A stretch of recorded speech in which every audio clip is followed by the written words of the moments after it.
Chapter 51. When Mark brought out this so-called meeting gift, it was like a bombshell was dropped on the dinner table. Everyone was stunned at first, and then exploded.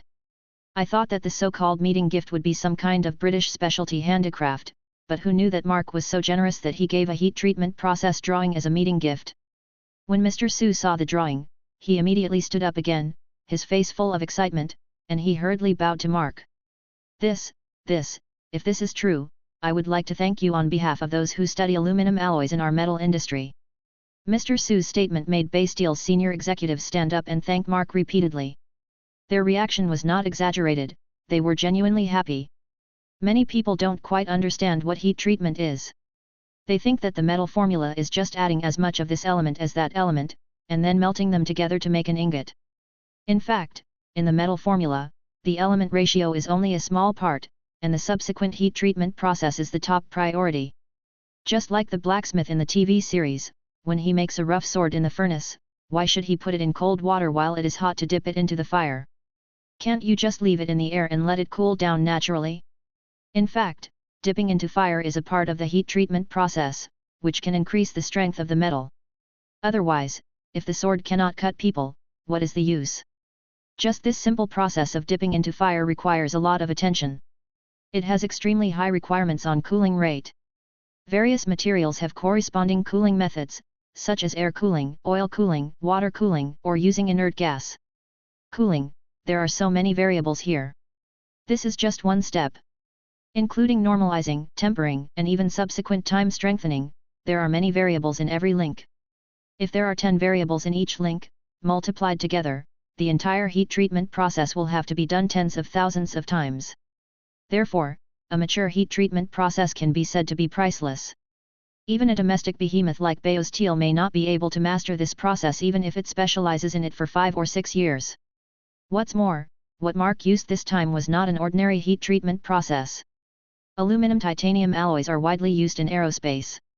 Aluminum alloys with titanium added have greatly improved mechanical properties and thermal stability, and can also reduce the weight of aircraft. This is an area in which countries around the world are investing a lot of money in research. Mr. Su sighed. Our country's overall metal materials are 30 years behind the West. I know that the Z60 series aluminum alloy has been widely used abroad for a long time, but we haven't even touched it yet. We also thought about buying it, but no one was willing to sell it to us, and we couldn't even discuss it. Our aerospace industry needs a large amount of this material, and we can only spend a lot of precious foreign exchange to purchase it every year. You too, your drawings really solve the urgent need of China's aerospace industry. I don't know how to thank you. Mark smiled. You're welcome. Of course, when we come this time, we already know something about the situation in the country. First of all, we want to cooperate with universities in China. Part of it is to let our engineers communicate and exchange experiences with their domestic counterparts. The other part is funded by us to set up special talent training classes in various colleges and universities. After screening, they are sent to our company to study. After successful study, they will return to China and contribute to the domestic steel industry. This is also for our company, and China's friendship builds another bridge. Secondly, we also know that the country lacks many necessary instruments and has no way to purchase them. We can provide this part of the help and provide research equipment at cost price. Huaxia can pay 50% of the cost in RMB and the other 100%. The remaining 50% will be paid in foreign currency. When these words were said, everyone present's breathing became rapid.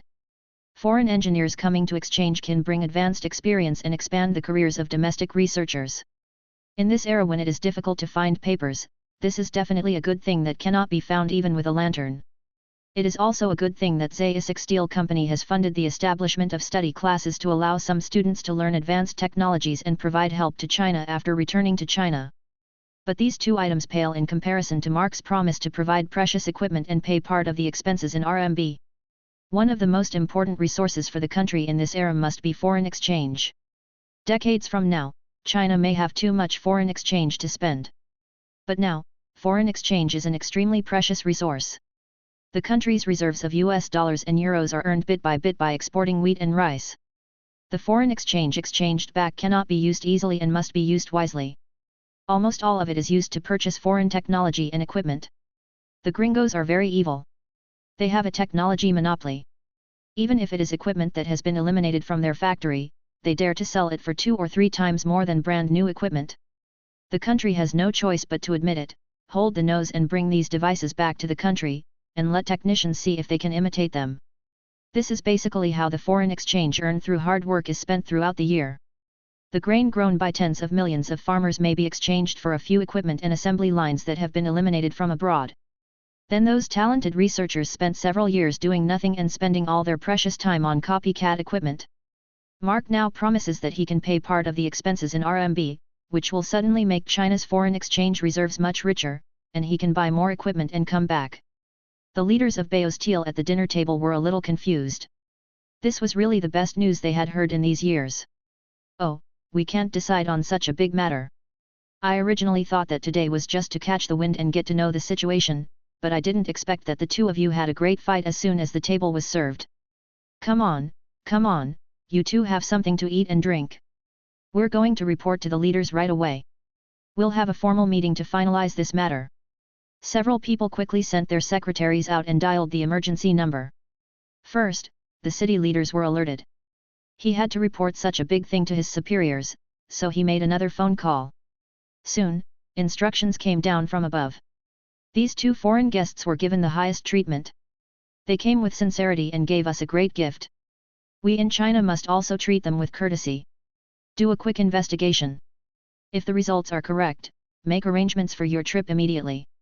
As soon as this instruction reached Shanghai, Shanghai immediately became nervous. By the time Mark and Marin finished eating, a convoy had stopped outside, and armed forces came to protect them. A tall middle-aged man walked over and said to Mark and Marin, 2 foreign guests, we will escort you throughout your trip to ensure that you get the best arrangements. No matter where you two want to go, or what you want to eat or play, as long as we can provide it, we will do it unconditionally. Mark raised his eyebrows and said with a half smile. Then I really have a little wish. What I like most is collecting the handwriting and manuscripts of famous people. I especially respect the heroes who emerged in those years more than 100 years ago. I don't know if you can satisfy my wish. If there are Mr. Liu Sun's manuscripts, or even one-word manuscripts of famous figures, there will be no regrets. Chapter 52. After hearing Mark's request, a trace of surprise flashed across the middle-aged man's eyes. He didn't expect Mark to put forward such a condition. Would it be best for the manuscripts left behind by those heroes to belong to those heroes? Okay, I understand. I will ask the superiors for instructions and try my best to meet your requirements. You two have worked hard today. Why don't you go to your hotel first and have a good rest? We will start our journey again tomorrow. Mark and Marin also nodded. Under the arrangement of the middle-aged man, they got into the car and headed to the guest house where the cotters were received. After settling Mark and Marin, the middle-aged man did not dare to neglect and immediately sent a report to the superiors, explaining the current situation and Mark's requirements. The leaders above discussed it for a while and finally made the decision. These manuscripts are precious historical relics, but if they can be properly preserved, we agree in principle to loan some of them out. Go to the museum and ask them to bring some pieces over. Shanghai was one of the most prosperous cities in China back then. Most of the celebrities who left their names in history stayed in Shanghai and left many relics. At this time, under the mobilization of the government, several museums opened their own storages and retrieved several precious cultural relics. Early the next morning, when Mark and Marin walked out of the room, the middle-aged man was already waiting outside with 3 suitcases. Both of us are interested in our history, and we are willing to grow up. We believe that an in-depth understanding of that history will help build our friendship. I brought some documents today. You can see if they are the ones you want to visit. After speaking, the middle-aged man opened a suitcase. There were several pieces of letter paper inside the suitcase. The handwriting on the letter paper was strong and powerful, and the character was strong. It also revealed a tragic feeling of the wind rustling and the water cold. This is the final note left by Mr. Chu before she was executed. She never regretted the path she chose until her death. Although she is a woman, her integrity is that of a woman and a man. Mark's eyes moved, he walked up and looked at the letter paper carefully, and murmured, "Sure enough, the pen is sharp, and the words are like seeing people." He also asked Taizhou in his mind, "Look at this letter. Does it contain the power of will? What about the quantity?" Taizhou said in surprise, "What a strong will! And after such a long time, most of the power of will left by the original owner of this letter should have disappeared. But it seems that there has been a steady stream of willpower added later. The power of will on this letter is stronger than before. The diary I saw was too much. Mark thought for a moment and figured out what was going on. This letter may have been frequently displayed in museums, and those who visited it were moved and replenished their willpower, so that the willpower of this letter continues to this day. Taejo, what do you estimate is the level of willpower in this letter? Taejo made an assessment. It can severely injure a Tinned Aloes hound, and it can also resist the mental pollution of 2 to 3 hounds. Mark nodded, and the middle-aged man opened the next suitcase. What is placed inside is a long yellowed scroll. When the long scroll is unfolded, there are signatures one after another, and there are still many fingerprints on it. Placed with the scroll was a fragment of a railroad tie. This was left over from the student demonstrations at that time. The patriotic students at the time were so disappointed with what the government was doing that they launched demonstrations across the country. Students went on strike, workers went on strike, and the whole country came together to respond. At that time, students from Shanghai Jiaotong University took a train to Yanjing to prepare for demonstrations with students from Shoimul University and Yanjing University. On the way, the police demolished a section of the railway in front of the students, not wanting the students to reach Yanjing. It's just that they didn't expect that more than half of the students on that train were studying science and engineering, and more than half of the students from the civil engineering and mechanical departments were on the train. The students dismantled the railway behind the train and connected the broken railway in front, opening up the road to Yanjing. What is left on this long scroll are the signatures of students and patriots at that time, and this piece of sleeper fragment is a souvenir left by a civil engineering student at that time. Mark read the students' signatures again, then picked up the sleeper fragments and looked at them carefully for a while. Taejo made a surprised voice, the power of will on this is stronger than that letter. This should have been left by the most determined ascetics. How come you have so many of them? What on earth have you experienced?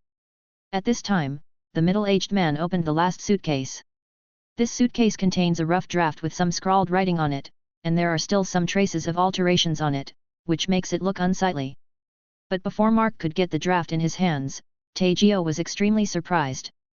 The power of will on this is stronger than all previous powers of will, and it is extremely sharp. The power of will is the most steadfast spiritual power, but the power of will in this manuscript seems to have been polished and extremely sharp. It is like throwing a spear, like a sword, like a spear, stabbing hard at the darkness, as if I want to pierce the dark night ahead. Who is it that left behind this power of will? The power of will on it is enough to kill 5 hounds of Tinned Aloes. Mark opened the draft book and saw 2 lines of poetry on the first page. The spiritual platform has no way to escape the divine arrow, and the storm is like a rock, darkening the hometown. I wish you could see the cold stars in Psuan, but I recommend Xianyuan with my blood. He read out this poem, his eyes suddenly showed a look of extreme surprise, and he looked at the middle-aged man. This is it. The middle-aged man nodded and motioned for Mark to look down. At the back of this draft book, Mark saw more and more familiar sentences. A true warrior dares to face the bleak life and the dripping blood. When a soldier dies in battle, the first thing the flies notice are his flaws and scars. Indeed, no one has ever noticed the fly's flaws or wounds. However, a warrior with flaws is still a warrior after all. The perfect fly is just a fly after all. Some awkward vernacular, pungent and unabashed love and hate, mercilessly throwing spears at those who deserve to be criticized. There is no doubt that this manuscript belongs to Mr. Zhou. Mark didn't expect to actually get Mr. Zhou's manuscript, and Taejo was also shocked. In his perception, every word on the manuscript was filled with brilliance, like the brilliant starlight in the sky, illuminating the desolate and cold night.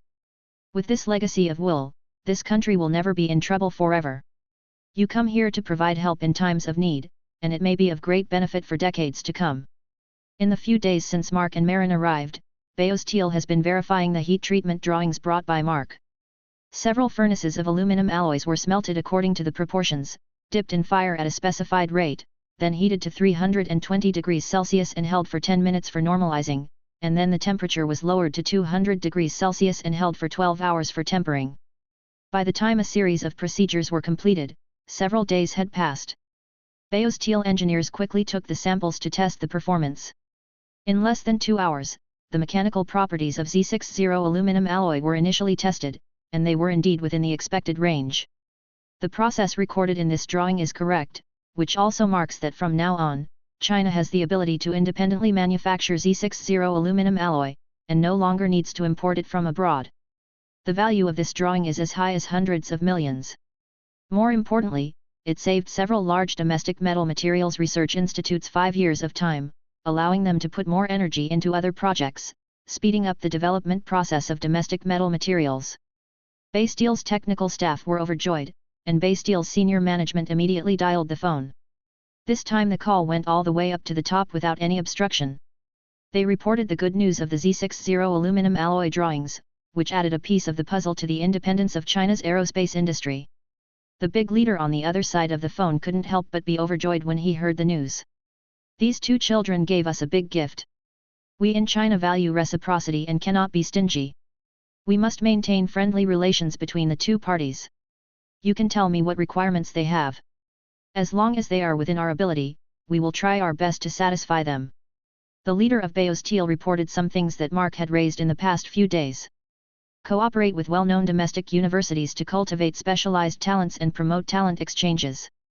To provide high-end equipment for the country, 50% can be paid in RMB. The big leader listened to a few words, with doubts in his eyes. This is a matter of harming oneself and benefiting others. How can there be such a businessman? As for their conditions, please tell me. Baosteel leaders took the lead. That child is very interested in the manuscripts of his ancestors and so on. This is a personal request of his.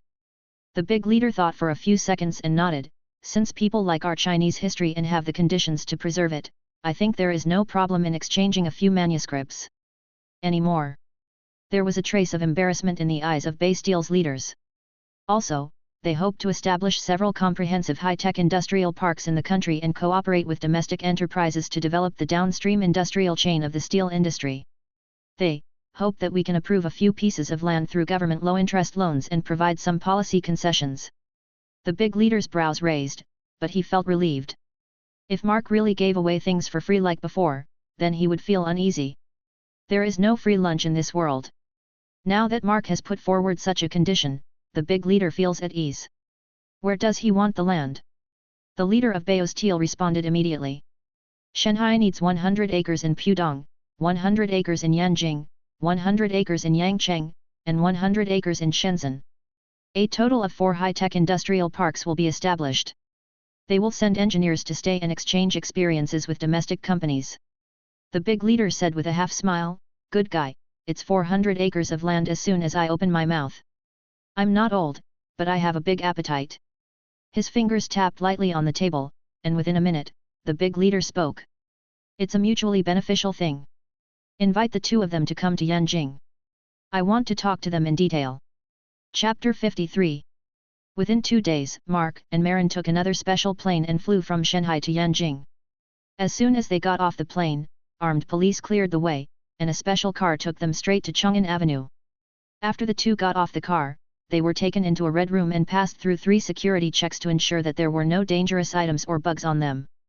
Immediately after this, a receptionist in formal attire led the two people to the back, turned a few corners, and finally arrived in front of a conference room.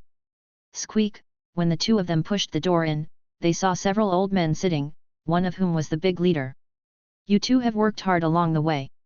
I am very happy to discuss things with foreign friends who like Chinese history." Mark and Marin also said hello to the big leader and sat on one side of the table. "China is a country with a long history, and I have always admired Chinese culture." Mark said calmly, "I remember there is an old saying in China, which is that the general trend of the world must be divided for a long time. From the Qin and Han dynasties to the Tang, Song, Yuan, Ming, and Qing dynasties, it has always been like this. And after they have been separated for a long time, it will definitely be a period of peace and prosperity for more than 100 years. It has been 50 years since the founding of China. According to the materialist view of history, history has its own objective laws. I think this is the time when China is gradually entering its prosperous age. So we are also very eager to form a friendly and cooperative relationship with Huaxia. As the saying goes, good wines will send me to the blue sky by force. We also benefit from the development of Huaxia." The big leader also smiled slightly after hearing Mark's words.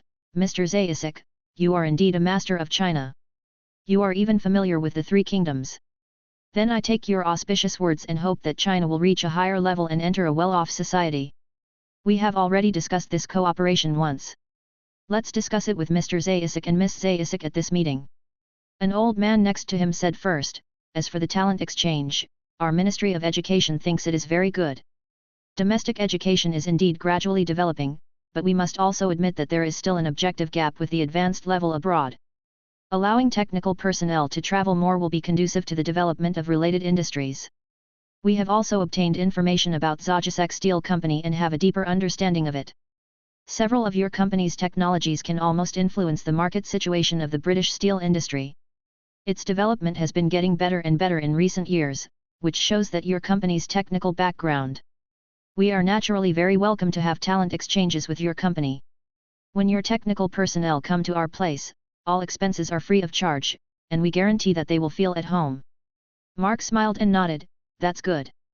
Huaxia's scientific research talents have always been known for their diligence and eagerness to learn. We also very much look forward to them bringing new ways of thinking and creating new results to our company. Several people at the meeting nodded, and the tone of this matter was set. It is not worth mentioning compared to what is going to be said next. Follow-up progress can be promoted by the relevant departments of the Ministry of Education, and it will no longer take up meeting time. Then the leader in charge of industrial development spoke. As for the matter of approving land to establish an industrial park, after we discussed it, we still have some objections to what Mr. Zaisic proposed. We feel that the total of the 4 industrial parks is only 400 acres, which is a bit conservative. There is a shortage of other things in China, but there is plenty of industrial land. In the past few years, I remember that all the software parks were over 100 acres. This is a software park that does not take up space, let alone a company like yours that makes machinery. Woolen cloth. He cleared his throat. Of course, this is our first time working together, so it's not good to take too big a step.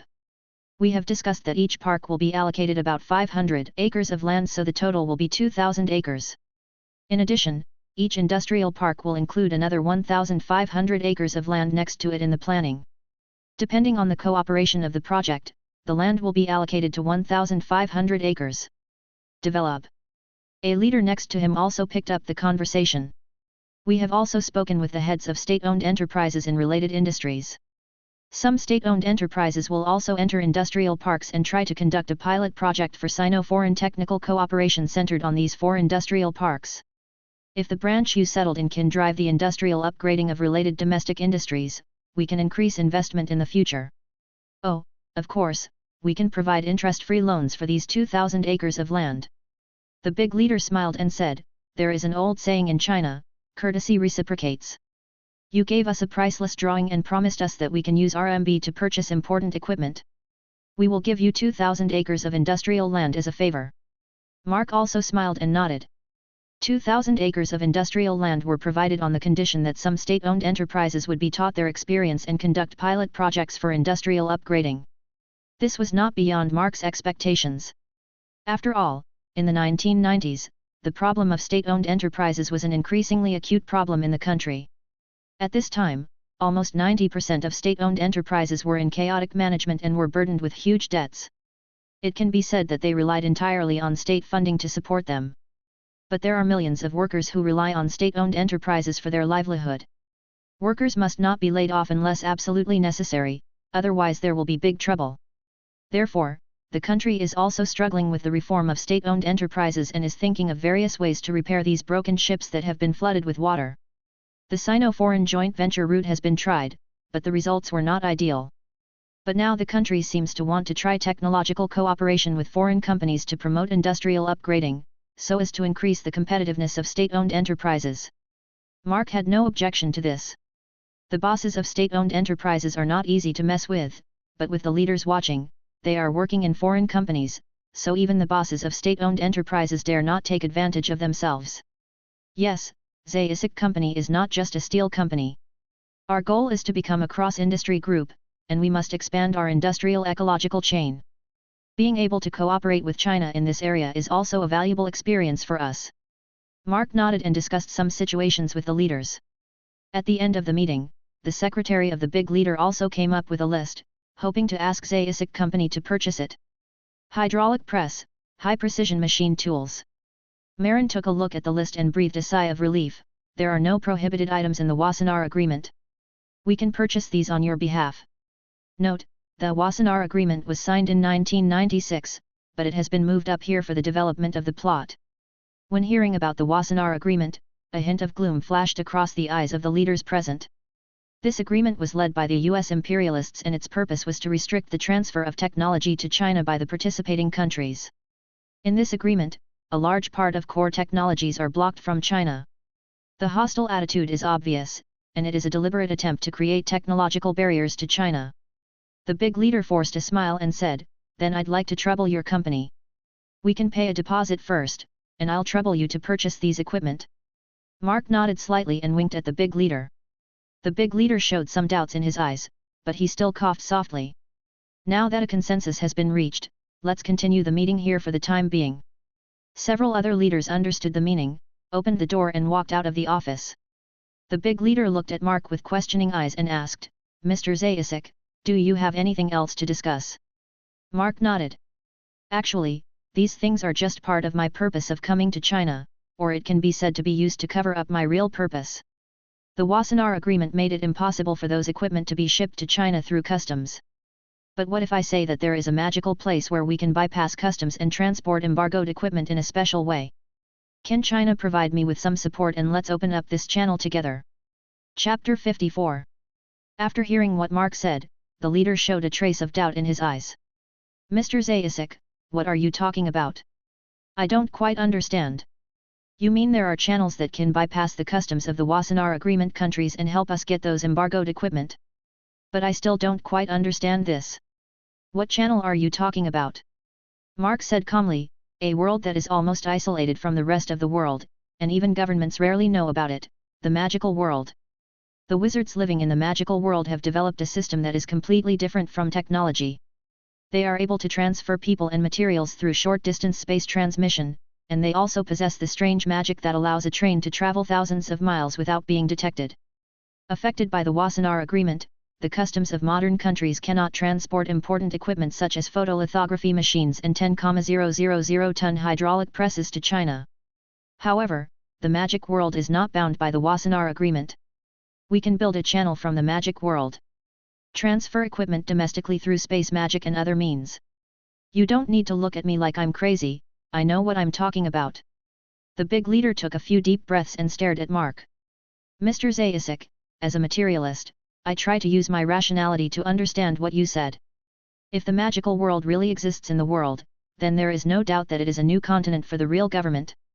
The only question is, how can I trust what you are saying is true?" Mark nodded, and then took off the belt bag that had been casted with the traceless stretching charm from his waist. This fanny pack can be used as evidence of the magic world, because it is an item brought from the magic world. A space magic has been cast on it, and the space inside is dozens of times larger than it looks. At the same time, it also has the magic of identifying its owner. Only I can take things out of it. While speaking, Mark shook his pocket and first took out a bunch of artificial bones, and then took out pieces of steel ingots. In less than a moment, the table was filled with things that Mark took out of his pocket, almost forming a mountain.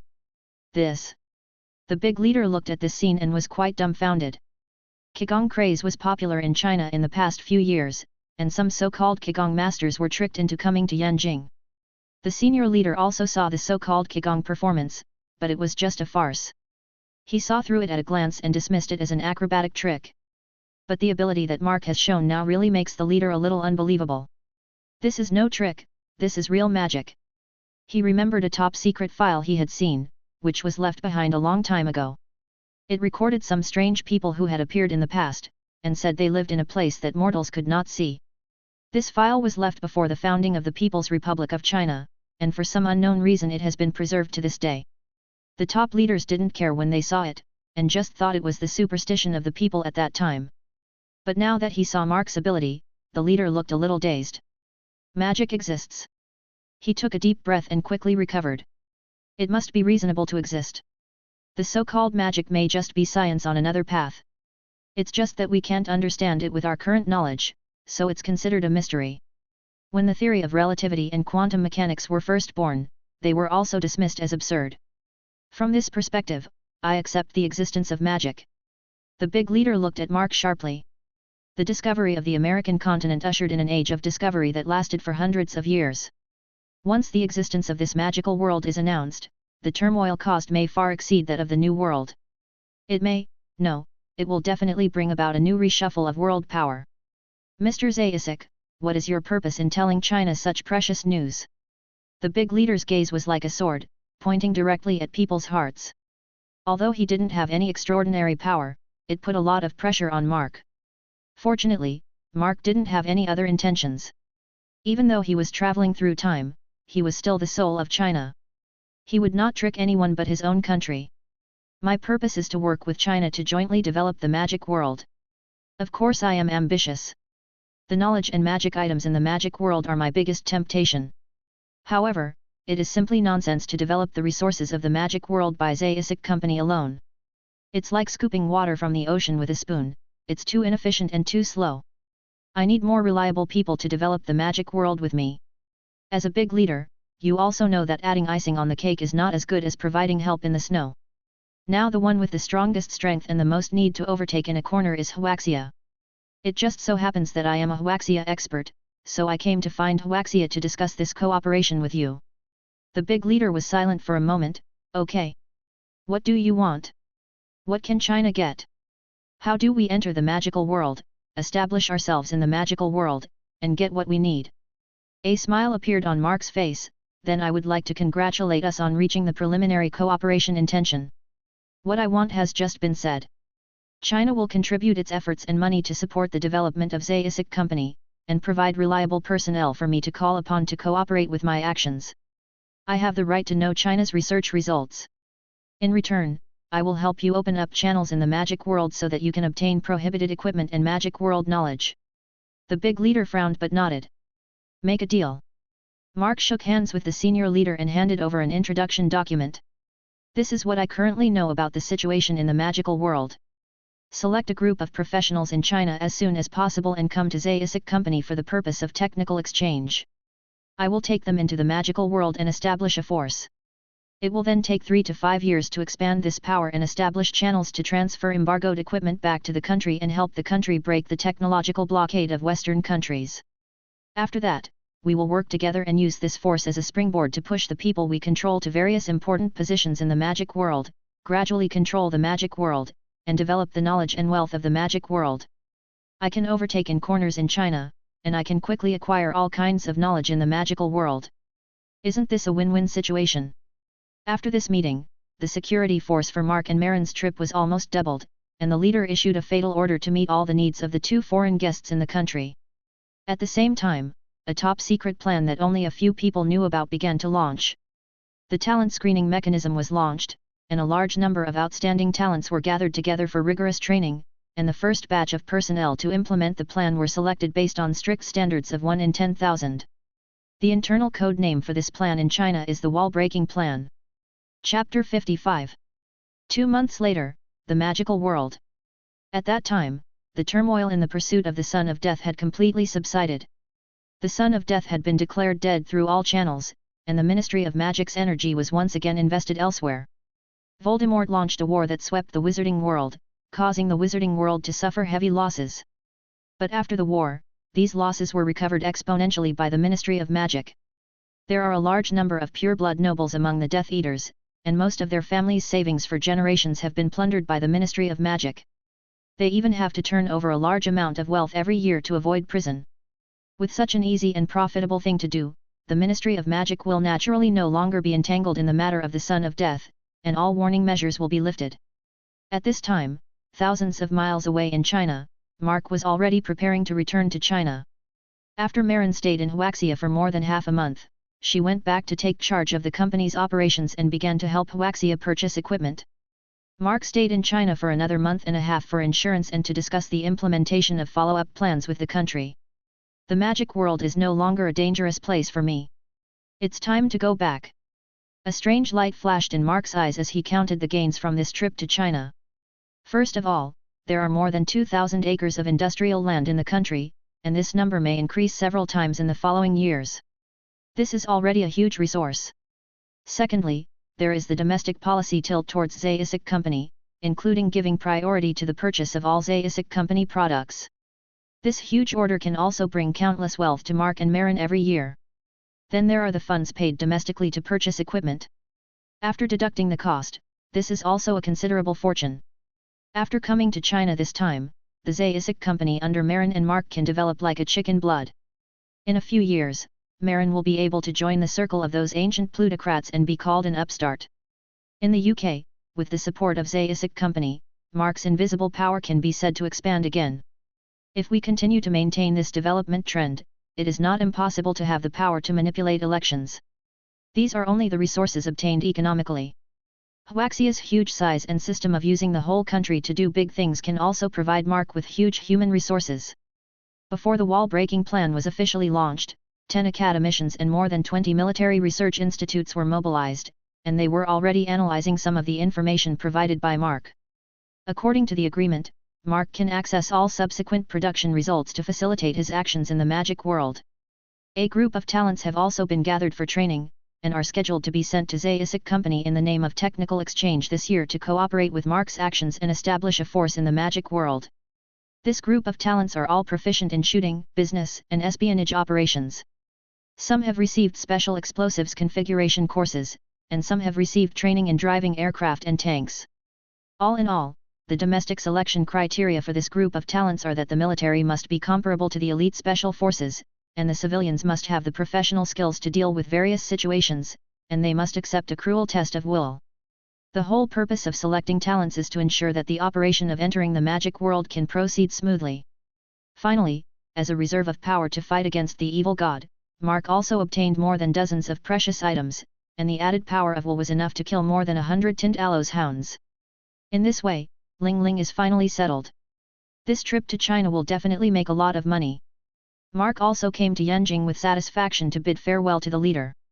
The big leader said sincerely, "Mr. Azkaban, you will always be a good friend of China. I wish our cooperation will be smooth and our friendship will last forever. I heard you mention that collecting famous manuscripts was to deal with the threat of an evil force. You are a friend of China. Your safety is related to the great rejuvenation of the nation. I never want anything unexpected to happen to you. At this time of parting, on behalf of China, I give you a gift." Mark looked at the leader in confusion. Soon a secretary opened the door and came in, holding a thin piece of letter paper in his hand. When the manuscript was brought in, Taejo let out a shocked cry, "Whose relic is this? I seem to see a blazing sun hanging in the sky, burning all evil spirits." Mark was shocked. He vaguely guessed the owner of this manuscript, but he couldn't believe it. It wasn't until he held the manuscript in his hands and saw the handwriting clearly that he believed that Huaxia had really given him a manuscript of this man's. The handwriting on the manuscript is very sloppy, but it reveals a changing passion. There is a majestic poem written on the entire piece of paper, which can be called the most heroic in thousands of years. Kainyuan Spring Snow. The scenery of the northern country is covered with thousands of miles of ice and thousands of miles of snow. Looking inside and outside the Great Wall, there is nothing but vastness. The rivers up and down suddenly lose their surging speed. I regret that the emperors of Qin and Han dynasty were slightly less talented in literature, the ancestors of Tang dynasty and Song dynasty were slightly less elegant.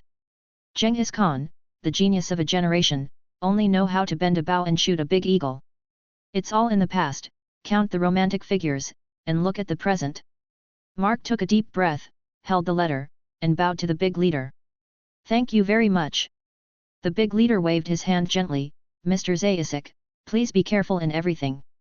Mark nodded, left Chang'an Street, and boarded the flight back to the UK. When the plane took off from the land of China and flew towards Britain thousands of miles away, Mark breathed out softly and clenched his fists. The door to the wizarding world has been opened to me, and it's finally time for Snape, the chess piece, to show his power. It would be a pity that a potions master and the head of house at Hogwarts have been idle and unable to be of greater use because of my status. It's time to get moving. One day later, the plane landed at the British airport, and a vehicle from Azkaban's company quickly picked up Mark. Shortly after Mark arrived at his residence, a letter was delivered to Snape's residence in Spider End Alley. "Dear Professor Snape, I'm glad that your career has made progress in the past few years. It would be great if our funding can help your reputation in the wizarding world. But according to what we have communicated, a potion master like you usually has his own industry. Preparing potions for Dumbledore's Order of the Phoenix and the children at Hogwarts is a very cumbersome matter. And even took up your energy to resurrect Lily. This is such a waste. Buy a shop and recruit some potion apprentices. I guarantee that it will bring you a lot of profits. We will discuss this part of the matter in detail after we meet. Your most loyal friend Mr. X. Chapter 56. Late this night. Snape lowered his wand in his hand and slowly walked towards the agreed place. Mark appeared in the shadows wearing a cloak. Professor Snape, oh no, I should call you Dean Snape now.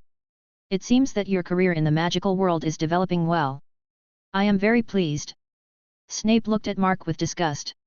Every time Mark appeared, he would grab Snape's vitals and force Snape to do something he didn't want to do. You'd better give me a reason. What's going on in the letter? Don't tell me that you came to me just for something as stupid as setting up a potion workshop. Dumbledore will not tolerate me having powers of my own. Mark shrugged his shoulders. I understand, but I need to buy some properties in the magic world so that I can bring some of my people into the magic world. There is nothing you can do if Professor Snape feels embarrassed, but I remember that you and Lucius Malfoy are close friends, and you are also the godfather of his son Draco Malfoy. The Malfoy family is one of the most famous families in the British wizarding world, with countless properties under its name. If Professor Snape is willing to introduce Mr. Malfoy to me, this matter will not be difficult to solve. Snape's hand was clutching the wand tightly, his eyes were filled with anger, and he slowly regained his composure after a few seconds. It's not enough to control me. You want me to drag Malfoy into this quagmire like you? A cold light flashed across his eyes, the wand in his hand was pointed at Mark, and he said word by word, I refuse. A sneer slowly appeared on Snape's lips, and his words contained a hint of ridicule. Don't think you are the only smart person in the world, son of death. Mark's pupils shrank slightly, a dangerous light flashed in his eyes, and the atmosphere around him became somewhat solidified. Mr. Snape, it's not a joke. You know what a child of death means. The sarcasm in Snape's words became more and more intense. You asked me to find out information about Hogwarts bloodline detection magic for you, and then you asked me to go to the Forbidden Book area to get some forbidden books on dark magic. I was indeed misled by you, thinking that the latter was your true purpose. But later, when I heard that the Aurors were hunting down the Son of Death, and that the Son of Death died without a body in full view of the public, I suddenly connected it with your actions in my mind. There is no such thing as a coincidence. As long as we get rid of the misinformation you gave, all clues will point to the truth, no matter how incredible the truth is. You are the Son of Death, an 11-year-old child. You not only want to control me, but also the Malfoy family? Your appetite is too big. Mark narrowed his eyes slightly and looked at Snape. Both of their eyes changed countless expressions in a short moment. After facing each other in silence for more than 10 seconds, the two still did not make a move. Bang, bang. Mark clapped slightly, remembering the scene in the first part of the original work.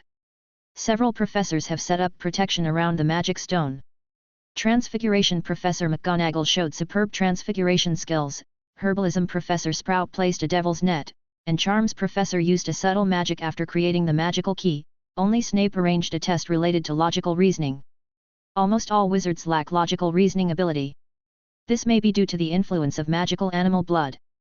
As you know, when the animal blood is boiling, the brain does not work well. But Snape is an exception. He is one of the few wizards with normal logical thinking ability. This may be the reason why his achievements in potions are far beyond ordinary people. As expected of the Dean of Slytherin House, Voldemort's most capable subordinate, and Dumbledore's most trusted spy. Snape sneered, you have already taken advantage of me by helping you escape the Ministry of Magic's pursuit. You actually want to control me, and you even want to drag Malfoy down with me. Since you have such a big appetite, you have no choice but to break up. We all have leverage on each other, and it would be best if we never see each other again. Mark smiled and shook his head slightly. Mr. Snape, if it were before, your so-called handle would still make me a little worried. But now, first of all, there is a question whether the Ministry of Magic will believe you, a former Death Eater. In addition, I have found a backer who is stronger than the Ministry of Magic. The threat to me from the Ministry of Magic has been greatly weakened. Even if you inform the Ministry of Magic of my identity, the worst result is that I leave the UK, and the Ministry of Magic can't do anything to me. Snape just sneered. After being deceived so many times, he would never believe a word of Mark again. That's all you have left to do. Mark sighed softly. If it were anyone else, you would have given up if you gave up. But Professor Snape, you have a special status. You have an important position on both Dumbledore and Voldemort. You are really a rare talent. Well, on behalf of the organization, I extend an invitation to Professor Snape and invite you to participate in our cause. You may not believe what I say, but it doesn't matter. Memory doesn't lie. I can give you a glimmer of memory and let you see the power of the organization. Mark said in his heart, Taegeo, can you intercept a small piece of my memory? Taegeo said, no problem, which memory do you want to intercept and show him? Mark said calmly, the video of visiting the nuclear test. After a moment, a trace of silver gas overflowed from Mark's fingertips and floated towards Snape. Snape's pupil shrank. He himself was a master of legilimency and occlumency, so he was naturally no stranger to the form of memory in the outside world.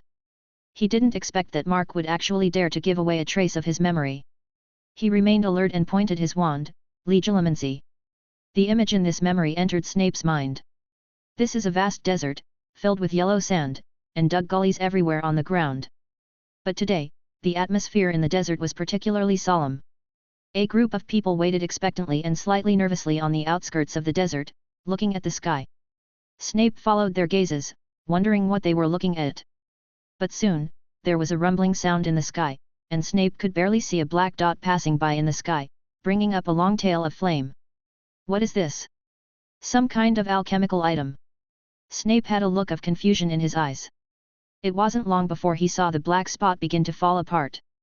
Then suddenly, a sun that swept across the sky and the earth rose in mid-air, and its bright light swept across all directions. The terrifying strong wind blew, rolling up the sand dunes and hitting the ground hundreds of meters away. A mushroom cloud reaches the sky. The memory was interrupted at this point.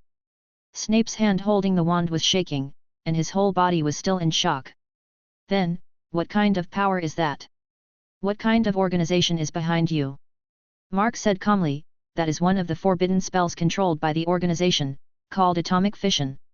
The organization also has a more powerful forbidden spell called Eternal Blazing Sun, which contains the mystery of the power of the Sunday. He looked at Snape. Now you believe that I have a powerful backer. With such a backer, neither Dumbledore nor Voldemort can do anything to you, and the Malfoy family can also get our protection. Professor Snape, is it possible for us to continue to cooperate now? Can you take me to see Mr. Malfoy? Chapter 57. After Mark asked several times, Snape finally recovered from his shock. Atomic fission, Eternal Blazing Sunday. Is this kind of power a forbidden curse passed down from the wizards of Merlin's time? You actually still have this kind of power? Snape looked at Mark with alert eyes. I understand the power you have, but I need to know more about you.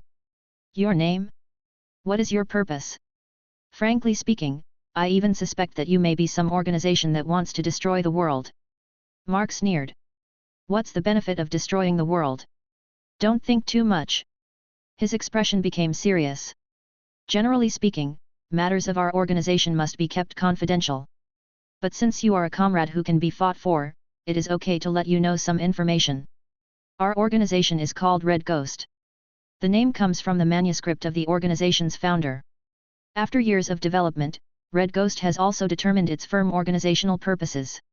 I can repeat some of them to you. First of all, development is the last word. The purpose of the organization is to promote the healthy development of the magic world, make magic civilization more developed, and produce a steady stream of magic talents. Secondly, everyone makes money together. The benefits of the development of the magic world are not for individuals, nor are they monopolized by a certain organization, but should belong to the people of the magic world and are the commonwealth of the people. Finally, the Red Ghost's position is firmly on the side of the people, not on the side of any bloodline, family, or inheritance. The Red Ghost organization resolutely safeguards the interests of the majority of wizards in the magic world and stands on the side of the majority of wizards. This side. As he spoke, Mark sneered. We are not like Death Eaters. Death Eaters stand on the opposite side of the vast majority of the people, promote the feudal system, which according to you is the idea of pure blood supremacy, and want to implement a caste system, which is a policy of grading based on blood. Historical experience has proven that the feudal system is a kind of dross, and the caste system is the worst of dross. The worst thing is that they also use terrorism. Their failure is simply inevitable. We are also different from Dumbledore's Order of the Phoenix. In the final analysis, the Order of the Phoenix is still an ignorant organization, an idle organization that doesn't even have a clear purpose. Their purpose is to protect justice, and their existence is to counter the Death Eaters. Once the Death Eaters no longer exist, the Order of the Phoenix will have no meaning in existence. But our organization is different. We were born for development and exist to build a prosperous and beautiful world. We are open and inclusive, Snape. Here you don't have to worry about your bloodline or your identity as a Death Eater. As long as you can bring about better development, our organization will be your most reliable friend. Mark's words really had a big impact on Snape. The purpose of the Red Ghost organization seems to be extremely mature and its goals are extremely clear. Moreover, Mark's analysis seems to be very reasonable. From this perspective, neither the Death Eaters nor the Order of the Phoenix are long-lasting organizations, and they are bound to perish. Frankly speaking, Snape was really moved. 3 years, 3 years, and 3 years, when Lard was deceived and joined the Death Eaters, it was like signing a contract of prostitution and having to work for Voldemort for the rest of his life. If given a choice, Snape really wanted to start all over again. Now there is an opportunity in front of Snape. The purpose of this organization seems to be really good. If what you say is true, I can trust you for the last time and take you to see Malfoy. Also, just out of curiosity, what are the requirements for joining your organization? Mark looked at Snape for a while, and then took out a copy of Mage from his pocket. You should study this book first. It is the origin of our organizational program. If you study hard, you can have a deeper understanding of our organization's thoughts. Snape took the book and opened a page curiously, and saw words that touched him. When capital comes to the world, dirty blood flows from every pore. Mark thought again in his heart. The wizarding world does not yet have a mature ideological proposition. Even Dumbledore used to arm his mind with love and justice. What Voldemort and Grindelwald fought for their whole lives was just the theory of blood. I haven't thought before that maybe having domestic magic reform theory come up with a theory that suits the basic national conditions of the British magical community can transform a large number of wizards and make them agree with our approach ideologically. I will send news to the country in a few days. I will add a few political bosses to the first batch of personnel to establish a branch in the magic world. When the time comes, let Snape study hard and strive to develop him into the first party member in the magical world. Here, Snape flipped through a few pages of Mazer. Although many things seemed a bit difficult and obscure at first glance, some words shocked Snape's outlook on life and seemed to vaguely reveal something about society. The essence of. After seeing Mage, Snape completely believed that there was a mature organization with a long history behind Mark. Otherwise, how could such a profound thought be born? Son of Death, I can help your Red Ghost organization. I will take you to find Lucius. I know that he has long been afraid of the violent killings of Death Eaters and is tired of the Dark Lord's crazy behavior. He will definitely be interested in your organization's idea of development and prosperity. What's more, he is currently suffering from blackmail in the magic world. If he has such a powerful organization as his backer, he will feel much more at ease. Snape left an address. You come here in 3 days, and I will bring Lucius over. Mark wrote down the address left by Snape, and the two nodded to each other before parting ways. Snape returned to his home in Spider's End and exhaled softly. I got too much information from today's meeting. I confirmed the identity of Mr. Also, the forbidden curse atomic fission he showed me was so powerful. I really don't know what it will be like when the stronger eternal blazing sun is activated. It feels like even 10 Dark Lords are forbidden here. Even under the curse, they will be destroyed. The most terrifying thing is the Red Ghost organization behind him. It has such a forbidden curse. I don't know where it came from. And their program is really unheard of. It's 100 times more open-minded than the Death Eaters and the Order of the Phoenix. Thinking of this, Snape remembered that he had brought back the book called Mage. Although it was still late at night, Snape couldn't hold himself back. He spread out Mazer on the table and started reading by the light of candles in the room. This reading lasts a whole day. Chapter 58. 3 days later, a grey haze enveloped London. 3 figures loomed in the mist, walking from both ends of the intersection, and then looked at each other across the intersection. Professor Snape, Mr. Malfoy, it is an honor to meet you. Mark squinted his eyes. Even in the grey haze, even without using the power of Rune L to see through and light, he could vaguely see Lucius Malfoy's brilliant blonde hair. It is said that the Malfoy family has a small part of Vela blood, which gives its family members outstanding appearance and eternally brilliant blonde hair. Now it seems that this rumor is not necessarily ridiculous. Snape's impatient voice came from the mist, "You'd better stop talking nonsense. It's not easy for us to find a mutually convenient time." Lucius Malfoy's eyes also moved over and he glanced at Mark. "Severus is right, the Ministry of Magic will think of us from time to time and can find a time to talk. It's really difficult. If you have any questions, let's go to the house and talk about it. This is a safe house belonging to the Malfoy family and is not registered with the Ministry of Magic. I'm also a little curious, who is the person who allows Severus to be a lobbyist?" He turned around and whispered a spell. Ripples appeared in the surrounding air, the mist was shaken, and an ancient house appeared in front of Mark's eyes. Mark didn't seem surprised by the sudden appearance of this house. The mark of Rune L flashed across his left eye. Almost no shielding magic could hide the power of Rune L, which represented discernment and light. This house is protected by the Fidelity Charm. No one can enter this house without the permission of the Secret Keeper, not even Dumbledore and Voldemort. But the Fidelity Charm is an advanced defensive magic that needs to be completed by a mysterious department of the Ministry of Magic. However, the Malfoy family's safe house is not registered with the Ministry of Magic. Is this the family heritage? Bypassing the Ministry of Magic, or the Malfoy family has produced items of the same level as those within the Ministry of Magic, and can cast the loyalty curse on its own. It seems that although the Malfoy family is a bit down and out now, their ancestors are still rich. The corner of Mark's mouth slowly curled up into a smile. That's just right. I'm more confident. While Mark was thinking, Lucius led Snape and Mark into the house. The decoration inside the house is quite exquisite. Even a safe house reveals the generosity of the Malfoy family. All the furnishings are quite extraordinary, conveying a sense of vicissitudes of life. Lucius naturally sat on the main seat and turned his attention to Snape. "Well, Severus, you are Draco's godfather, and we have always been best friends. You have always been silent, and I never thought you would become a lobbyist one day." He looked at Mark again. "What about you, sir? I'm curious, how did you impress Snape, and why did you ask Snape to come to me?" "Money? No problem. No matter where you want to open a store, even in Diagon Alley, for Snape's sake, the Malfoy family will give you the greatest help." "Reputation?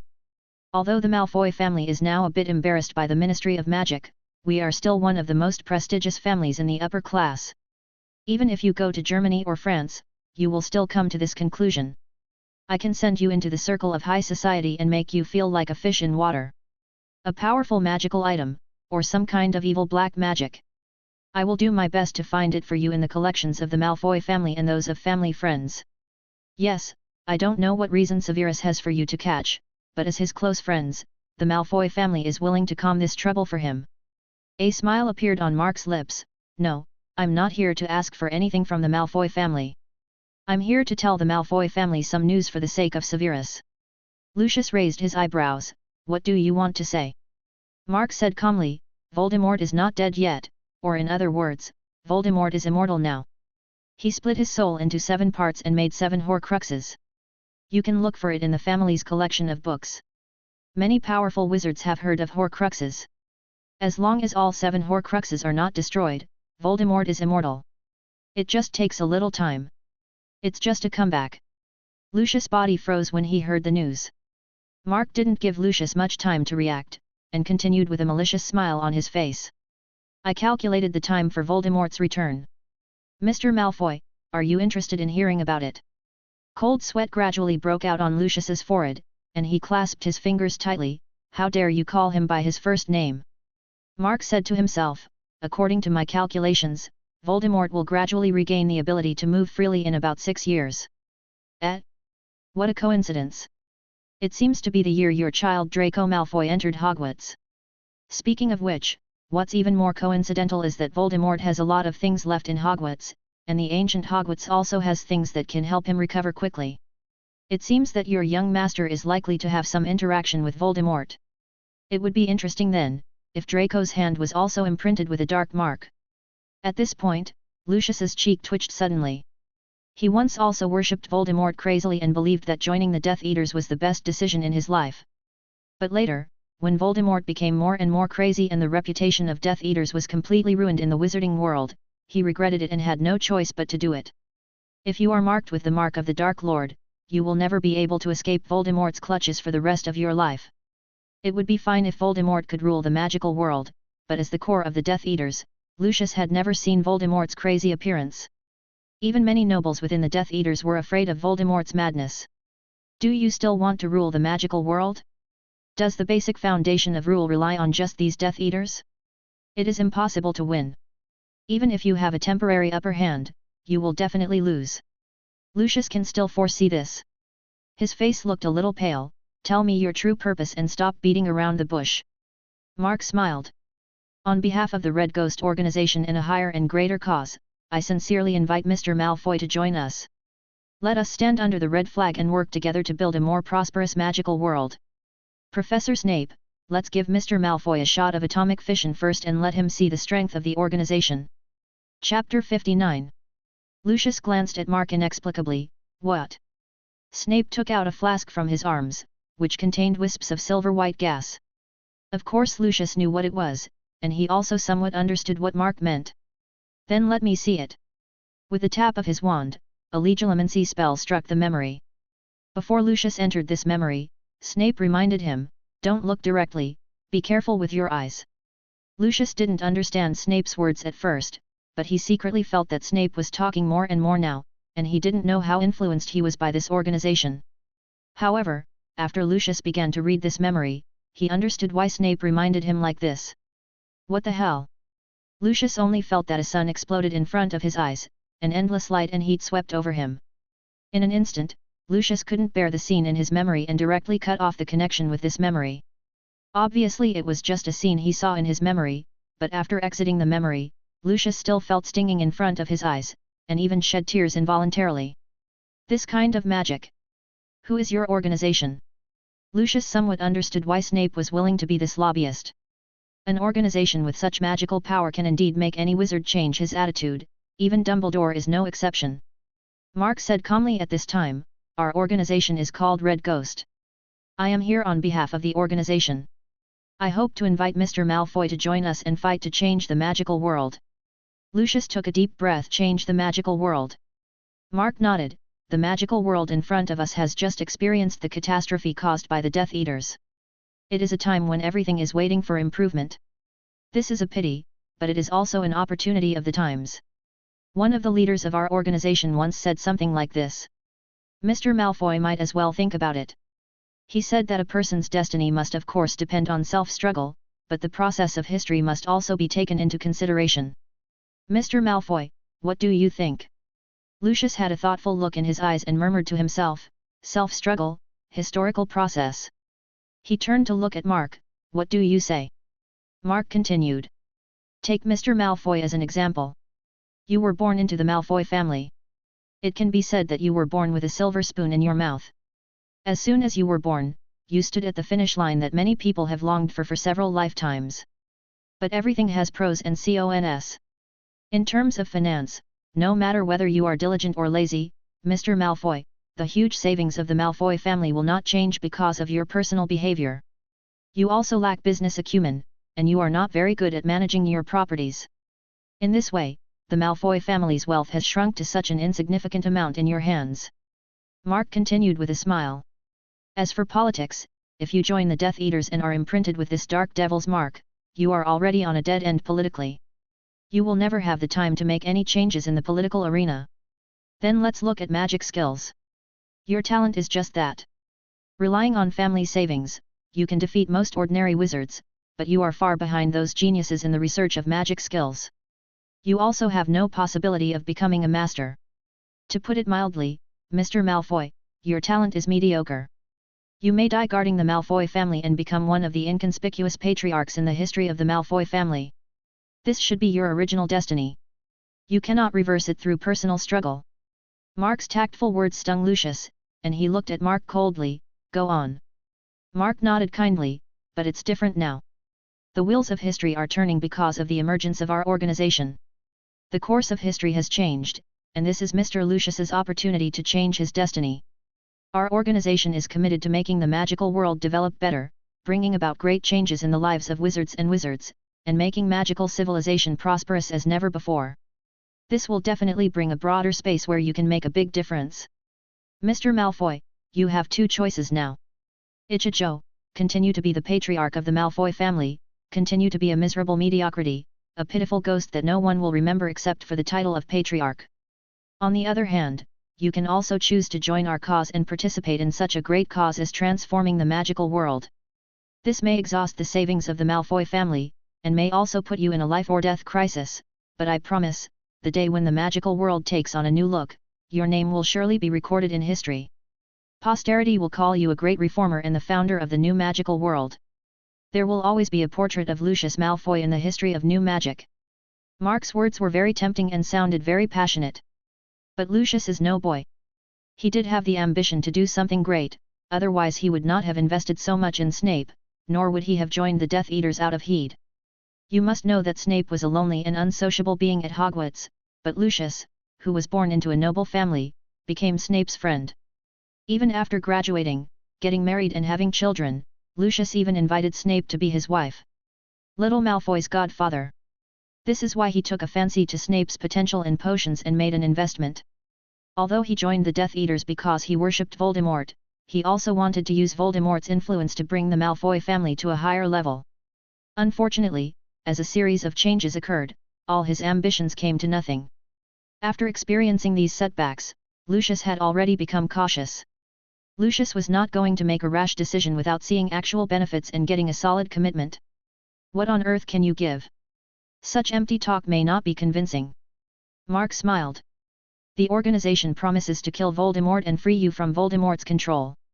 Lucius seemed to be a little moved, but he hadn't made a decision yet. Then Mark whispered something to Snape. Snape's brow twitched, but he nodded. He took out a sealed box from his arms, which contained the resurrection stone that was on the verge of breaking. This is the legendary resurrection stone in the magic world. It has the power to recall the soul of the dead once. There was an accident when we used it before, and it should be the last chance to use it. If you agree to join the Red Ghost organization, the opportunity to resurrect this resurrection stone will be yours. At the same time, the organization will give priority to protecting your family and ensuring that they are not threatened by anyone. After the war, the Malfoy family can also participate in the distribution of the fruits of victory. This is my utmost sincerity, Mr. Malfoy, please make your choice. Mark looked at Malfoy, and 2 rune marks flashed across his left and right eyes. He has given Lucius enough face. If Lucius doesn't know how to appreciate him anymore, Mark really doesn't mind using all his strength to attack him after his transformation. Looking at the cracked resurrection stone in the box, Lucius couldn't hide the shock on his face. A difficult look flashed across his eyes, and then he clenched his fists and made his decision. On behalf of the Malfoy family, I am willing to cooperate with your actions. Speaking of which, what do we need from the Malfoy family now? Mark calculated the time. In half a month, a group of people from the organization will cross the ocean and come to the British magical world. We need the Malfoy family to cooperate with our actions so that the organization's power can smoothly penetrate into the magical world and develop. Lucius frowned and said, Are these people all wizards? There are not many permanent residents in the magic world. It's hard not to be discovered if you have any faces. The Ministry of Magic is not a free man. Mark shook his head. No, according to your standards, these people are all squibs. As for how to make this group of people walk openly and honestly in the magic world, rest assured, it's time for the magic world to feel the power of the combination of public opinion, money, and fame. Chapter 60. Half a month later. A group of talents secretly selected from the country's elite gathered together. They have undergone rigorous training and have the ability to deal with most emergencies. They can even make homemade improvised weapons and go into battle unarmed. At the same time, due to the existence of spells such as legilimency in the magical world that can read other people's thoughts, this group of personnel also underwent strict will training to ensure that they have sufficient resistance to this. As a master of occlumency, Snape also provided relevant information on occlumency to Mark. Since occlumency can be performed without magic, this group of people in the country have also practiced it, greatly increasing their resistance to legilimency. Several of them were spies themselves, had received training in anti-drugs, and had shocking performances in occlumency. With some mental stabilizing potions, these people can resist Dumbledore or Voldemort's legilimency for a while. In accordance with the orders of their superiors, the resumes of these personnel were perfectly disguised. They had already been dispersed to various universities and institutes and entered into exchange programs supported by Zayasic's company. Now, as the appointed day arrives, they will go to Zayasic company for technical exchanges as representatives of outstanding students and technical personnel. By plane and ship, these people arrived in England in scattered pieces, and gradually gathered in Zayasic's company. Each of you should be vigilant, play your role well, and don't reveal any flaws. We shoulder the important task of breaking the Western technological blockade. We must gain a foothold in the magic world and open up this technological lifeline. The mission begins and will last until death.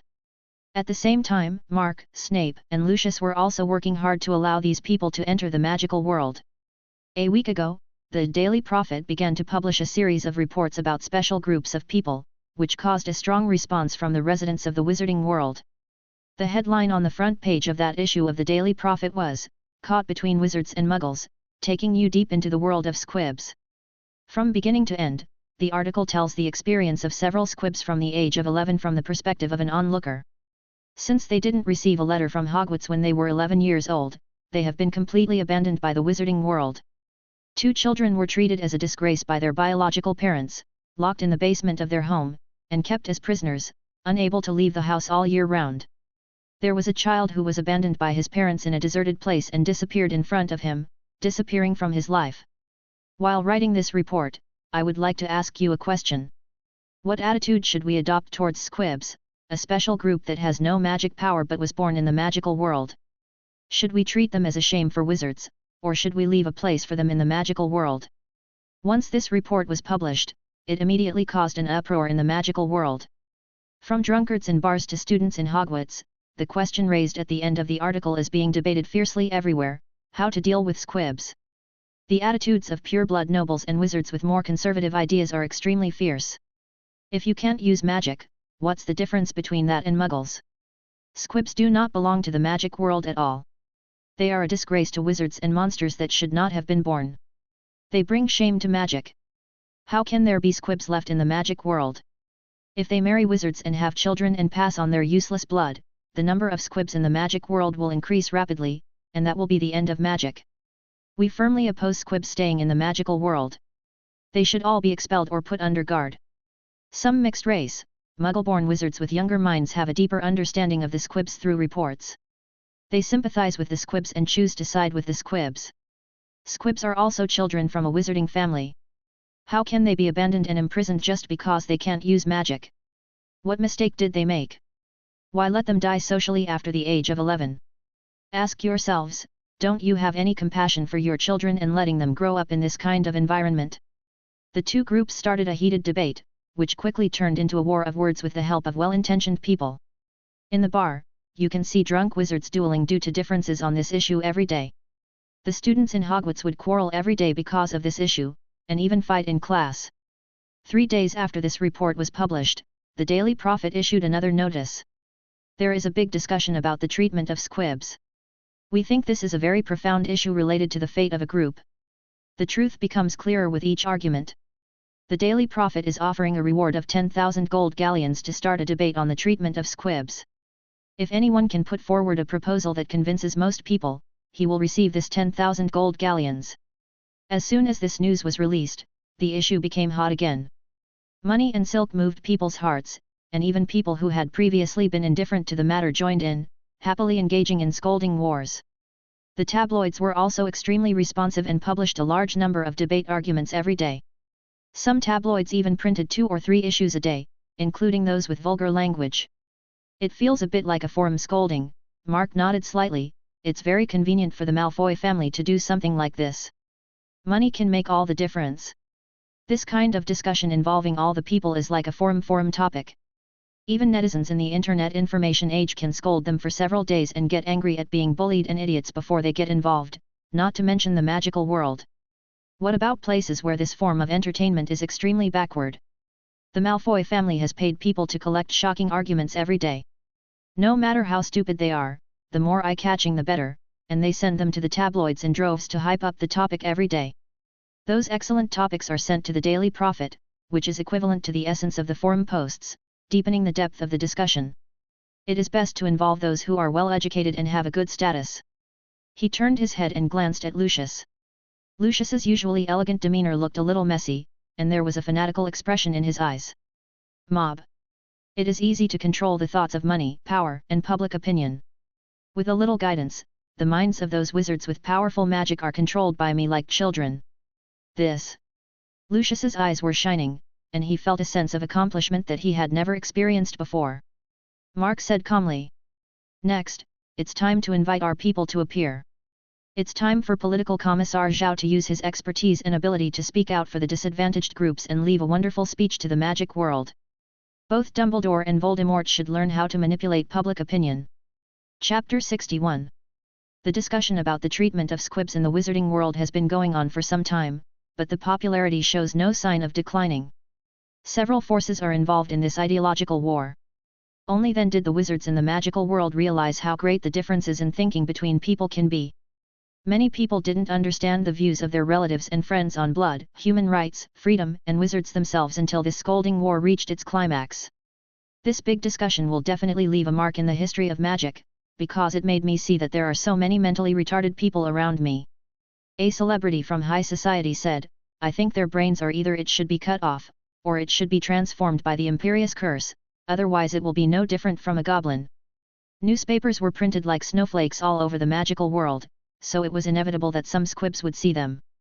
Lisa was a squib who was abandoned by her family at the age of 11. She lived in seclusion in remote mountains and lived an extremely primitive life. She would only come out of her residence when she had no choice but to go to the nearby wizard market to exchange items.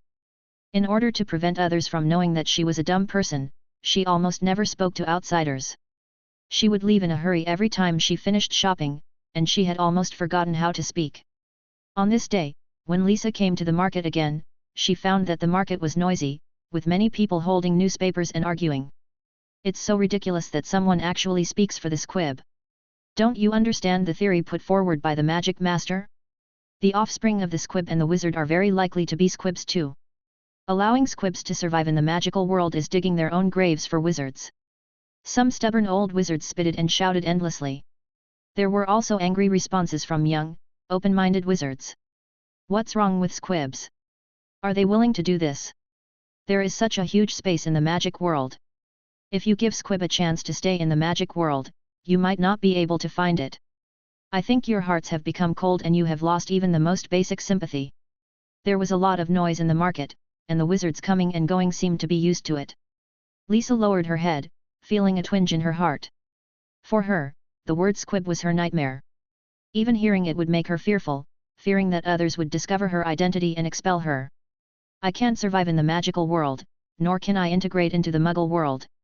Like a lonely ghost, wandering hopelessly in the wilderness but unable to find a place to stay. Tears overflowed from the corners of Lisa's eyes. She took out almost all her savings and bought all the daily profit during this period, and then returned to her residence. Looking at the article in the Daily Prophet, Lisa almost lost track of time. Lisa felt some comfort when someone expressed sympathy for the squib. But when she saw those powerful wizards showing extreme disgust and rejection towards squibs, Lisa also felt a sense of sadness and aggrievement. I just want a small place where I won't be ridiculed or driven away, and I can talk to people without being disliked. I can have no love and no offspring. I just want to live a legitimate life. What mistake did I make that cannot even satisfy my wish? At a certain moment, an idea came into Lisa's mind. If I stand up and write to the Daily Prophet, will it be useful? Will it improve the situation of people like us at all? But she was soon gripped by timidity. Thinking of the possibility of exposing her identity and the ridicule and hostility that might follow, she was unable to put pen to paper and could only huddle in the corner of the wooden house and cry. Jack is also a squib. He was not abandoned by his family in the wilderness. But after he was 11 years old, he never went outside, and his parents even lied to others that he had a serious illness and was dead. Freedom is what Jack longs for most. But even if his parents hate him so much, what attitude will the outside magical world have towards him? Jack knew that he was a heretic in the magical world. I'm an imbecile and a freak. But recently, Jack could vaguely hear arguments coming from nearby houses. The wizards in the village would get together to drink at night. Recently, they had a fierce quarrel every night, and the word squib was mentioned repeatedly. Jack's parents' attitude towards him also changed slightly. After some effort, Jack secretly found the Daily Prophet hidden by his parents and read the article about squibs. There are so many outstanding wizards in the wizarding world, why can't we try to accept the squibs and provide them with some help? As children of wizards, why can't they appear under the sky of the magical world? Should we reflect on ourselves and face them with a more open mind? At that moment, an impulse shot through Jack's chest. He wanted to rush out of the house, escape from this prison, escape to the free sky, and send his cry to everyone in the magical world. I want freedom and dignity. Jack pushed open the door of his house, and through a slight crack, the sun outside shone in. It was the sunny time. But Jack's feet seemed to be nailed down. Is the sunshine in the magical world something that I can enjoy? The sarcastic words from my parents, the disgusted and mocking looks from my neighbors after I accidentally went out before, are now as clear as ever in my mind. They turned into pairs of palms and tightly held Jack's legs. He was only one step away from the outside world, but seemed to be separated by a natural chasm. Hogwarts. In the manager's lounge, Filch silently looked at the Daily Prophet stacked on the table and kept pacing in the room. He wrote a letter with trembling fingers, then walked out holding the letter, walked to the front of Dumbledore's office, and lingered here. I should give this letter to Dumbledore and I want him to sign it. I hope he recognizes my cleaning work at Hogwarts over the years. I tried my best to do everything I could to keep Hogwarts clean and orderly and clean up the mess left by the children. I cleaned the entire castle by myself, and I did it as well as any wizard. If Dumbledore can give me a signature to express his approval of my work, I can send it to the Daily Prophet and tell everyone that squibs can survive in the wizarding world with hard work. He wanted to reveal the password to Dumbledore's office. But his teeth were chattering and he opened his mouth, but no sound came out. If this letter is sent, everyone will know that Filch at Hogwarts is a squib. I'm going to lose this job. I can't. More than half an hour later, Filch sat dejectedly on his bed, hugging his cat and mumbling to himself. I'm a coward. At the same time, countless squibs in the magic world wanted to stand up and fight for their legitimate rights and interests. But the long shadow oppressed them like a mountain, and no one dared to take the first step. At this moment, both Lucius and Mark nodded calmly. It's time for our guys to step up. Speak out as a representative of a special group of people, detonate the squib group, win the support of the vast majority of civilian wizards in the magic world, and hold this public opinion in your hands. The public opinion is mine. The Malfoy family will invest huge sums of money to establish the Squibs Union and arrange jobs for the Squibs. Who can stop this? Not even Dumbledore, he can't bear this inhumane name.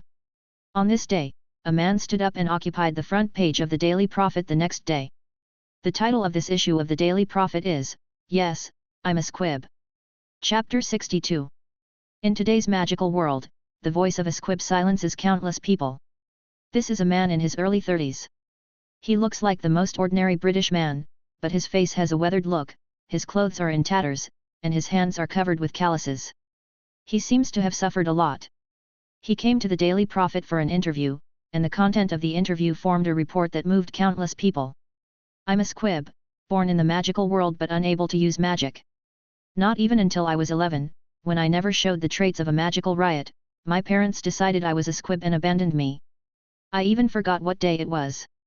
I just remember that from that day on, my sky fell and the magical world closed the door to me forever. I wandered alone, enduring the stench of rot and looking for food in Muggle trash heaps. If I can find an unfinished bottle of milk among all that filth, or a half-eaten and thrown away pie, it's a lucky day for me because I can get through another day without dying of hunger. Besides rummaging through garbage dumps for food, the most I did was sneak into Muggle yards and steal the pet food they gave to cats and dogs. In order to fill my stomach, I robbed 10 rations a day at most. Dog food for multiple dogs, hiding in the alley, eating a full meal, and then thanking God for allowing me to live. This man's eyes can make people feel the despair and sadness in the black and white photos in the newspaper. The wizarding world doesn't accept me, and I don't have a birth certificate from the Muggle world, so I can't integrate into the Muggle world either. What's more, even if I can't use magic, I still remember that I was born in a wizard's family and in the magical world. The magical world is my hometown, and I miss it all the time. Perhaps it is this belief that supports me. I was lucky enough to survive and grow up, reclaiming wasteland, living in isolation, and living an isolated life. Wizards do not regard me as my kind, and Muggles are not my kind, so this world who else can I communicate with? I thought I would die in a corner that no one knew about, but I accidentally saw the Daily Prophet and I felt I had to stand up. In the Daily Prophet, as people read, the man's gaze in the photo becomes more determined, making people feel the fire in his heart. I want to speak up for Squib. We are not monsters, we are not aliens, we are also children of wizards. Our greatest desire is to stay in the magical world, in the place where we were born. The man choked on his words several times. No matter where you are, being expelled from your hometown is always the saddest thing. How can you bear to do this? I want to stand up and beg for a chance for the Squibs. We can't use magic, but as long as we are given a chance, we will be more diligent than house elves. We can help with plant cultivation, we can process magic materials, we have suffered countless sufferings, and we can endure any harshness. Harsh work. We need jobs, we also want to create value for the magical world, and we also want to be recognized by the magical world. Mark and Lucius were reading the newspaper together, each nodding. Snape's potent polyjuice potion works so well that no one can see his true face. His speech is also good. It can inspire people's sympathy. After all, everyone has the instinct to sympathize with the weak. Lucius read the end of the article and saw what the man said, the Ministry of Magic is even willing to take in Dementors, why can't it give Squibs a chance? The Forbidden Forest of Hogwarts provides a place for countless magical animals to survive. Can we leave a piece of soil for the Squibs to survive? Squibs are also the children of wizards after all. Do you think you would rather protect magical animals than Squibs? Lucius took a breath of cold air and muttered to himself, it's amazing. This is putting the Ministry of Magic and Dumbledore on the fire. Dumbledore always talks about love. If he opposes providing job opportunities to Squibs, he is simply destroying his own ideas. The same goes for the Ministry of Magic. They even take in Dementors. If they object to improving the living conditions of Squibs, they will probably arouse public outrage. He continued to read. At the end, the man clenched his fists and called out to the Squibs in the wizarding world through the Daily Prophet. Comrades, stand up. For freedom, for dignity, and for walking in the magical world with integrity, we must unite. We have to work. We have to work. Only by working can we create value, and only by creating value can we gain dignity. Let the wizarding world hear our voices. When this article was published, countless wizards in the wizarding world shed tears over what happened to this Squib. Even a hard-hearted person should be moved by the experience of people and cats and dogs competing for food. With the exception of a few individuals, the opposition to Squibs entering the magical world suddenly died down. After all, besides having magic and not very bright minds, wizards are also compassionate, no different from muggles. The Squibs are all so miserable. If I make any more discordant noises, what will my relatives and friends think of me? Hard-hearted, ruthless, without even the most basic sympathy. If others have such an evaluation of themselves, how can they stand on their own? What's more, the words at the end of this article also touched the hearts of many people. Yes, monsters like Dementors that should be exterminated have been taken in by the Ministry of Magic, and there are even legal provisions to provide a habitat for Dementors. As a result, the Ministry of Magic did not have a relief bill for the Squibs. No matter how embarrassing the Squib is, he is still a descendant of a wizard, right? What does the Ministry of Magic mean? Does it mean that people are less valuable than Dementors? What does Dumbledore mean? He always talks about love. The Forbidden Forest of Hogwarts shelters so many magical animals. Why hasn't he said a word for Squib yet? There are many people in the wizarding world who have objections to Dumbledore, and even more people have objections to the Ministry of Magic. Lucius doesn't even need to take action, so the buzzing voices are getting louder and louder. People everywhere are expressing dissatisfaction with the Ministry of Magic and the Ministry of Magic. Dumbledore's accusation. Many people also joined in. After all, we are all human beings, and everyone is the same everywhere. When you see someone with a higher status and reputation than yourself being unlucky, you always feel a little comfortable. There will always be someone who jumps out and joins the carnival. Faced with this fierce public opinion, both the Ministry of Magic and Dumbledore were caught off guard. How did this get to them? Isn't this moral kidnapping? But faced with this kind of logic, they really had no choice but to know how to deal with it. The Ministry of Magic is in dire straits, the wizarding world is still rebuilding, and the employment problems of many wizards have not yet been solved. Where are the jobs for Squibs? Where will the money come from to install the dumb cannons? This is a big trouble, a sinkhole. Dumbledore was even more helpless. Although he has a lofty reputation, in the final analysis he is just a school principal and an educationist. He cannot make any decisions. Who has ever encountered such nonsense in expecting a reputable educator to solve employment problems? Hogwarts cannot solve the problem of squibs. Squibs cannot be admitted to Hogwarts. What can Dumbledore do? What's more, Dumbledore's Order of the Phoenix relies on financial support. Even if he wants to help Squib, he has no money. The turbulent public opinion made Dumbledore feel extremely tired. These wizards who spoke out were as weak as children in front of Dumbledore. But their combined voices made Dumbledore, the strongest white wizard, feel powerless, and he did not even dare to defend himself. Because it's okay not to speak out, but once you speak out in newspapers, the next direction will be completely out of control. Lucius looked out the window feverishly. This is public opinion. After controlling public opinion, I kidnapped the Ministry of Magic and Dumbledore, and put them all in shackles. And the minds of this rabble are so manipulative. Mark clapped his hands. Then let's make the situation more serious and push them to the edge of the cliff. Now there are also squibs starting to make noises one after another, right? A strange smile appeared on his lips. The Ministry of Magic seems to have no experience in dealing with rallies and demonstrations. Then let's teach them a lesson. Let our squib representatives lead the squibs who are arriving one after another to hold a sit-in in the square outside the Ministry of Magic while holding signs. Reporters from the Daily Prophet and those tabloid newspapers will report this matter all the way. If the Ministry of Magic does not respond directly, these squibs will not leave. Chapter 63. Squeak. The door to Dumbledore's office was pushed open. Dumbledore, whose face was full of exhaustion, looked at the visitor, who turned out to be Filch, the castle manager.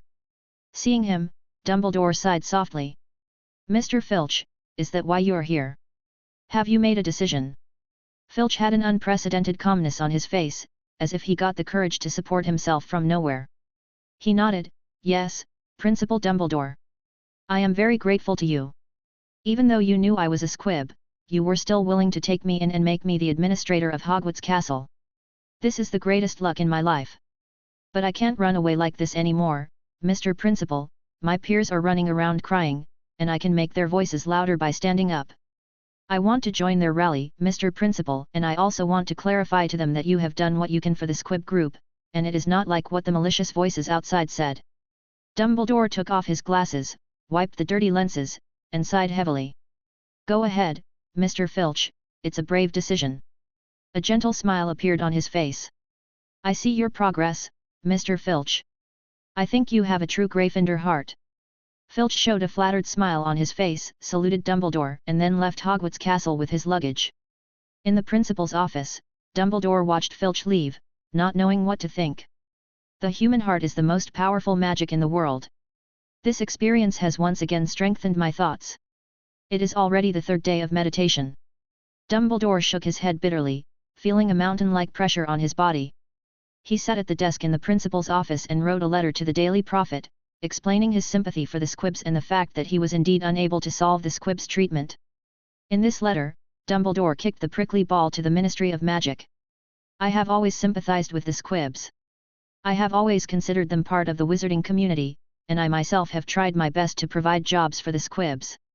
There is one staff member at Hogwarts who cannot use magic, but he relies on his diligence to make Hogwarts Castle as clean as new. His work achievements are obvious to everyone in the wizarding world and are very impressive. But please forgive me, most people are quite familiar with the situation at Hogwarts. There really are no redundant jobs available at Hogwarts. I think the problem of employment in the wizarding world should be solved by our Ministry of Magic. I sincerely hope that the Ministry of Magic can introduce a solution as soon as possible to help this special group of squibs integrate into the life of the wizarding world. Filch carried his suitcase and came to the street where he had been away for a long time. At the end of the street is the Ministry of Magic, and the open space outside is already full of people. These people are all squibs who have come from all over the magic world. So far, nearly 100 squibs have come here to hold a sit-in rally. Each of them held a sign in their hands that read, "I want to work." They did not use any violent threats. Everyone followed the leader's request, showed the peaceful image of the squibs to the magical world, and strived for the greatest sympathy from the wizards in the magical world. Due to their large number, in order not to affect the normal travel of members of the Ministry of Magic, the crowd made way for a road that could accommodate 2 or 3 people at the same time. Now every member of the Ministry of Magic has to walk between these squibs on their way to and from get off work. The squibs would only ask them in a low voice, "Sir, what department are you in? Can you provide us with a job?" No one can bear this kind of pressure, not to mention having to go through 2 rounds of gaze baptism every day. As long as there is still a little bit of conscience, it feels a bit unbearable. Even officials within the Ministry of Magic have expressed sympathy for the squib's plight. They have held several rounds of meetings in the past few days to communicate this problem with unprecedented efficiency, hoping to come up with a solution. But the trouble is, there are nearly 100 squibs gathering outside right now, and the Ministry of Magic is unable to solve their urgent work problems. There are no jobs and no money for resettlement, so what can they do? Shit, what should we do? If this matter can't be solved anymore, I'll be finished. The current Minister of Magic is going crazy. What's going on? He even discussed with Scrimgeour whether to use auras to drive away all these squibs. Scrimgeour just pointed outside, "Are you crazy?" Reporters from the Daily Prophet and a dozen tabloid reporters are outside, reporting on the situation of these squibs every day. As long as you dare to expel them, the magical world will explode immediately. Do you know what kind of reputation we will get? Our reputation will probably be as bad as that of the Death Eaters. We can't even think about continuing to do this. And there are not only squibs here, but wizards also come to support the actions of these squibs. Expulsion? I must warn you, all members of the Ministry of Magic must not even say a single curse word, otherwise public opinion will skin us and tear us apart. The Minister of Magic's hair turned white, and his face was full of depression. Then what should we do with these squibs? Damn it, dumb guns are coming one after another every day, and now I have to pretend to even go to work. Scrimgeour could only remain silent. He is a good hand at dealing with the most heinous criminals. But to deal with this situation? Hell, the wizarding world has not heard of sit-ins in thousands of years. How should we deal with this? At this time, both Mark and Lucius laughed. Mark said, "They can't bear the pressure anymore. In 2 days, if the current Minister of Magic cannot come up with a solution, he will have to take the blame and resign. There will not even be an unlucky person willing to take over the position of Minister of Magic. Mr. Malfoy, it's your turn to give them a way to survive." Lucius nodded, straightened his appearance in the mirror, and then apparat from Malfoy Manor to the vicinity of the Ministry of Magic with his cane. He moved slowly down the street, past the squibs, as if he were on his way to the Ministry of Magic. At this moment, someone in the crowd said, "This is the patriarch of the Malfoy family, who has countless properties in the magic world. If only Chief Malfoy would nod, we would definitely get a job. Dear Mr. Malfoy, can you help us? Each of us is very hard-working." Filch in the crowd was heartbroken. He had met Lucius at Hogwarts more than once, so he naturally knew what a pure-blood noble was like. In the eyes of pure-blood nobles, squibs are probably worse than clay, so how can they get help from someone like Malfoy? Lucius seemed to be the same way at first.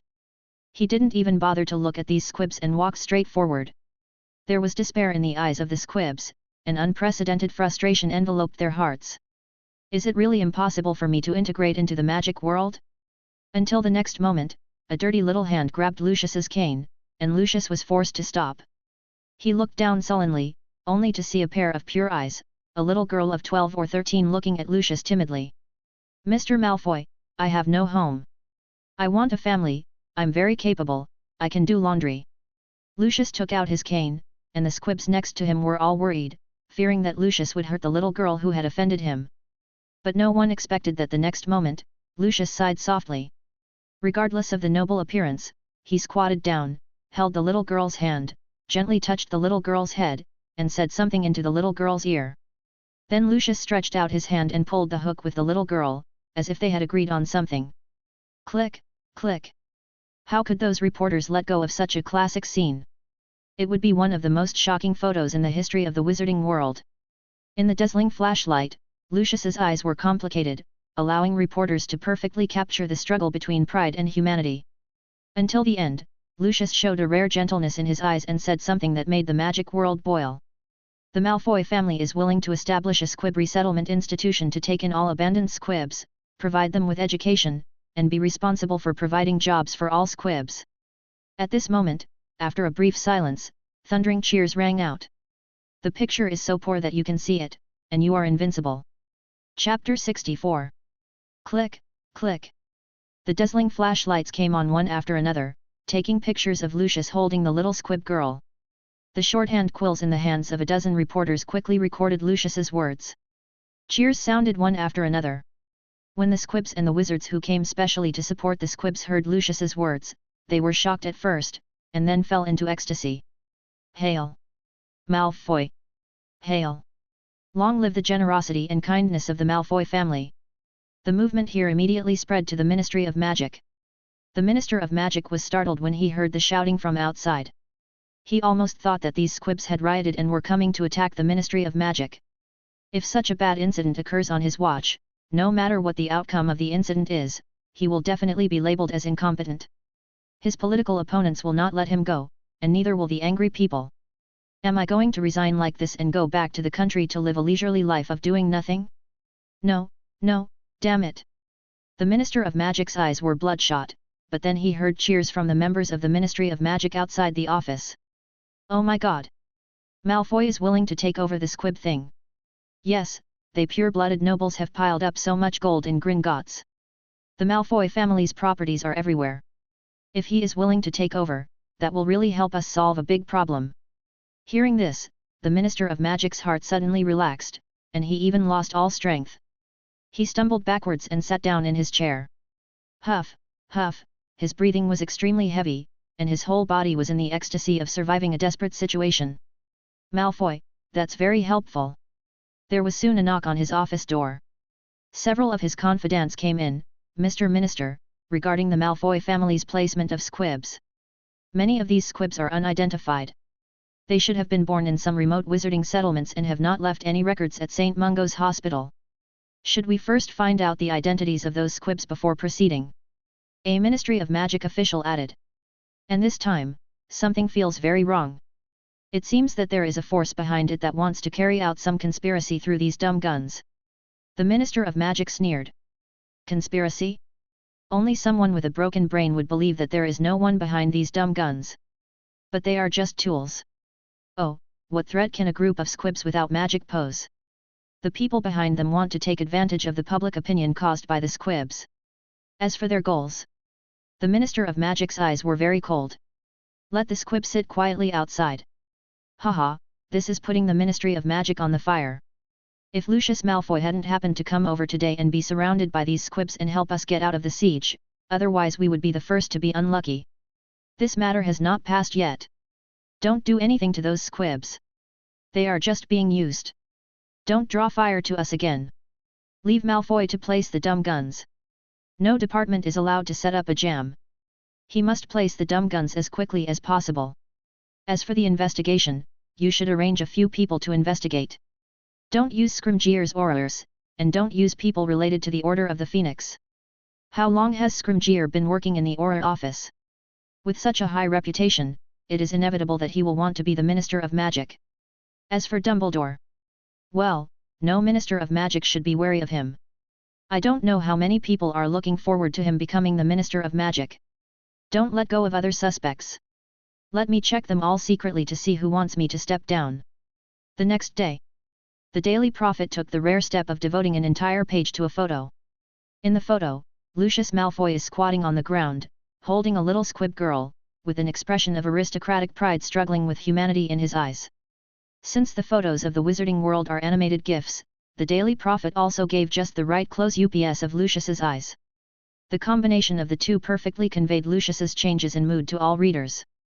Coupled with the handsome appearance inherited from the Malfoy family, Lucius's appearance in the newspaper was even more eye-catching than a star, which further enhanced the lethality of this photo to the extreme, making countless witches scream. Below the photo are also attached the comments about Lucius from the most famous wizards. This is one of the greatest scenes I've ever seen, and Mr. Malfoy's actions completely reversed my stereotype of him. There is no doubt that the kindness in human nature has overcome the pride of nobility. Mr. Malfoy bent down for a squib girl, which made his character soar to the sky at this moment. The man least likely to do charity did the most expensive charity. Such is the greatness of human nature that we undoubtedly misunderstood him. As we all know, Mr. Malfoy has some stains that are difficult to erase, but a prodigal never comes back with gold. We should look at him with a more tolerant eye. Some people say that Malfoy is fake charity, but I want to say that if what he did is true, whether it is true or false, he did a great thing. Dumbledore and the Minister of Magic also gave Malfoy's behavior high praise. Dumbledore said that when it comes to solving the educational problem of squibs, the professors at Hogwarts may be able to provide some teaching experience so that squibs can have skills in the wizarding world. The Minister of Magic also said that the Ministry of Magic will do its best to provide some policy support to ensure the smooth progress of the squib placement project. At this time, in Malfoy Manor, Lucius looked at the Daily Prophet with a smile on his lips. I can now provide several properties to house these squibs. Our personnel can be mixed among them. The Ministry of Magic has passed a letter to me, and they will not have any procedures to hold us back. Next, I will arrange for them to receive some basic knowledge training so that these squibs can do some simple tasks. Then we can build shops and other industries for them all over the magical world. Then we will have an excuse to build flow networks, portkeys and other channels. Then it will be much more convenient to transport people or things in. Mark raised his eyebrows. I'm afraid it will cost a lot of money. The organization can support you partially. Lucius waved his hand, but there was a glimmer of light in his eyes. I get it now. Sometimes, you save so many assets just to use them. I have already planned to arrange a wave of reports after a while to reveal how many galleons the Malfoy family spent on installing the dumb cannons, and how much the family assets have shrunk. By then, the reputation of the Malfoy family will be really at its peak. By that time, the organization will have a complete foothold in the magical world. Chapter 65. A few days later, news of the successful transfer of people into the magical world was transmitted to the country through special channels. There was joy on the faces of the big leader and several senior executives who knew about it. And at this time, a piece of news reached the top brass, casting a shadow over their faces.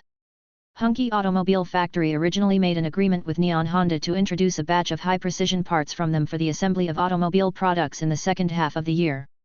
But now Honda has unilaterally torn up the agreement and cut off the supply of parts to the Hunky Automobile Factory without any violation of our regulations. Without them providing parts, the production line of the Hunky Automobile Factory cannot continue. In the second half of the year, Hunky Automobile Factory still has a batch of orders to be delivered. If it cannot be completed on time, the Hunky brand will be severely damaged, and these orders will also be taken away by foreign car companies. The big leader's face was ashen. How could this happen? Why did Honda unilaterally tear up the agreement and stop supplying us with parts? There was anger in the eyes of those who came to report. According to the news from our staff, Honda is not willing to be just a parts supplier. They want to join forces with foreign car companies to carve up the domestic car market. Hunky Motors is our largest domestic car brand. They received a large order before and it will be delivered in half a year. Now the other parts have been produced, but they still lack this batch of high-precision parts. Honda he saw this opportunity and stuck it in our necks. The big leader clenched his fists, anger rising in his eyes. No reason. We can even build the body of a car, and the engine is a bit sketchy. How can it still be stuck with some small parts? Do we have the technology to make such parts and components? The technician lowered his head and muttered, No. Our machine tools are not precise enough. Those precision parts require very high processing accuracy, otherwise accidents will happen soon. The big leader asked, What about finding other companies to buy precision parts? Or, with state funding, go abroad to buy machine tools that can process them. Hunky Motors is an important domestic brand. It cannot fail. If it fails, the domestic auto market will be completely occupied by foreign brands. The technician had a troubled look on his face. We have already looked for them and offered a batch of parts at a price 5 times higher than before, but all foreign companies have refused. All foreign car giants such as Mercedes, BMW, and General Motors have united, and all related companies have formed a united front with them. As long as they delay for a year, all domestic car brands will be finished. The big leader said in an urgent tone, Where is the machine tool? Can I buy the machine tool? The technician shook his head again. According to the Wassenaar agreement, machine tools of this level are embargoed to us, and no company will sell them to us. Even if they sell them, the machine tools will not pass customs inspection and will not be shipped. Domestic. By the time the matter was understood clearly, the senior leaders already knew the seriousness of the incident. As a vital industry, what a shame it would be if it were to be firmly dominated by foreign brands from now on. This huge country doesn't even have a decent car brand of its own. It relies on compradors for everything. Even if the compradors' products are better and cheaper than what they make themselves, is that considered a glorious thing? Have a meeting to discuss how to keep the hunky automobile factory. I want to give a fatal order that the position of domestically produced cars cannot be lost. At this moment, a leader next to him groaned. In other words, what you buy is still not as good as what you make yourself. If we buy technology from others, they will not sell it if they are unhappy, and they will choke us. If we can make it ourselves, it will be a little rough and not as good looking as other people's, as long as it can be used. At the worst, we can invest more money. After all, it is our own thing and it is reliable.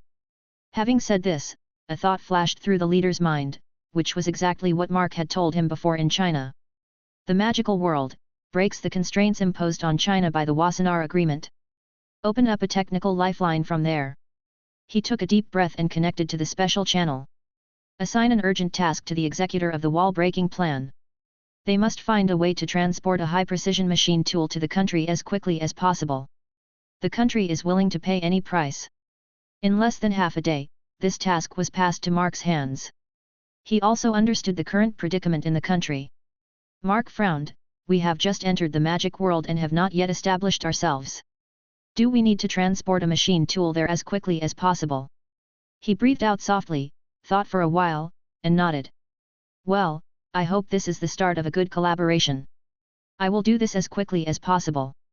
The country also did not let Mark take this risk in vain, and also promised that the domestic automobile industry would rank Zaysix steel products at the front of the procurement sequence in the future, so that Zaysix company could enjoy the domestic market dividends. What's more, high-precision machine tools themselves are extremely fragile and have extremely high requirements for the working environment. They need to be transported under specific conditions during transportation. If it really has to be disassembled and reassembled, the accuracy of the entire machine tool is likely to be greatly reduced, and some parts may even be slightly deformed during transportation, eventually causing the machine tool to be scrapped. It can only be transported out through the channels of the magic world. Mark greeted Lucius and explained the tasks arranged by the organization. An instrument needed by the organization is placed in this warehouse, and it is not light in weight.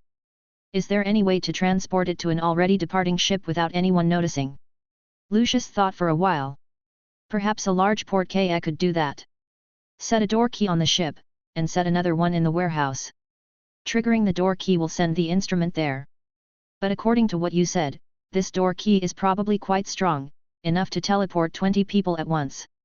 According to regulations, making a porte-quay of this level must be reported to the Ministry of Magic. Mark frowned, and then said, "Don't you want to install dumb cannons? Then you need to build houses and various facilities.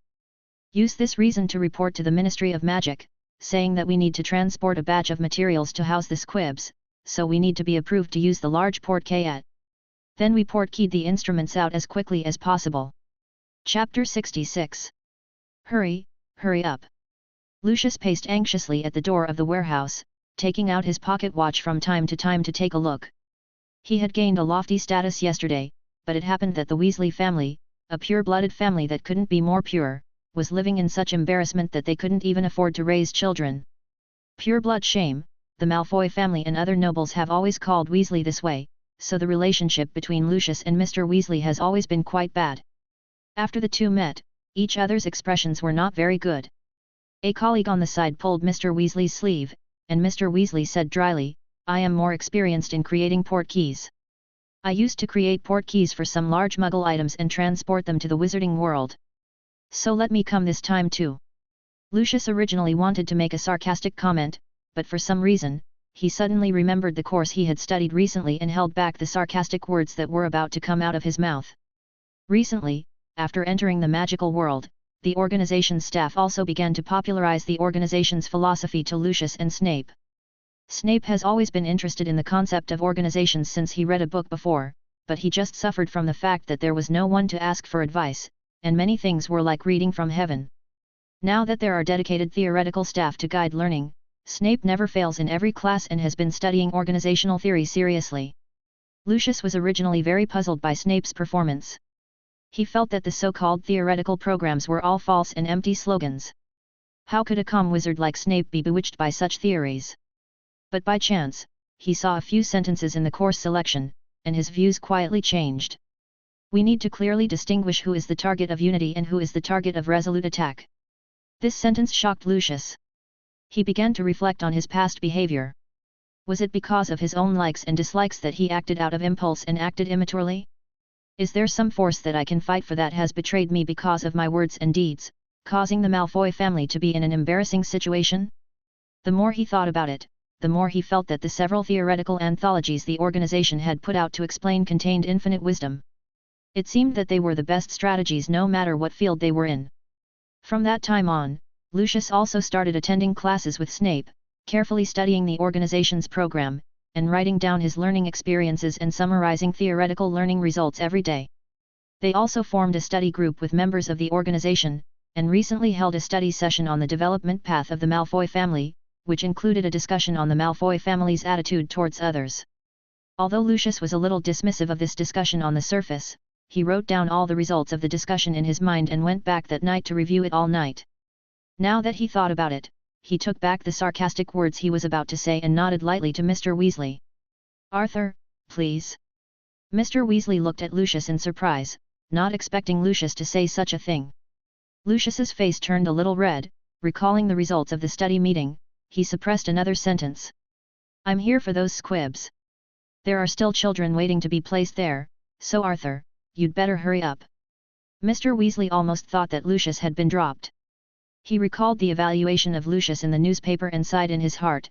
It turns out that I have been too prejudiced against Lucius all along.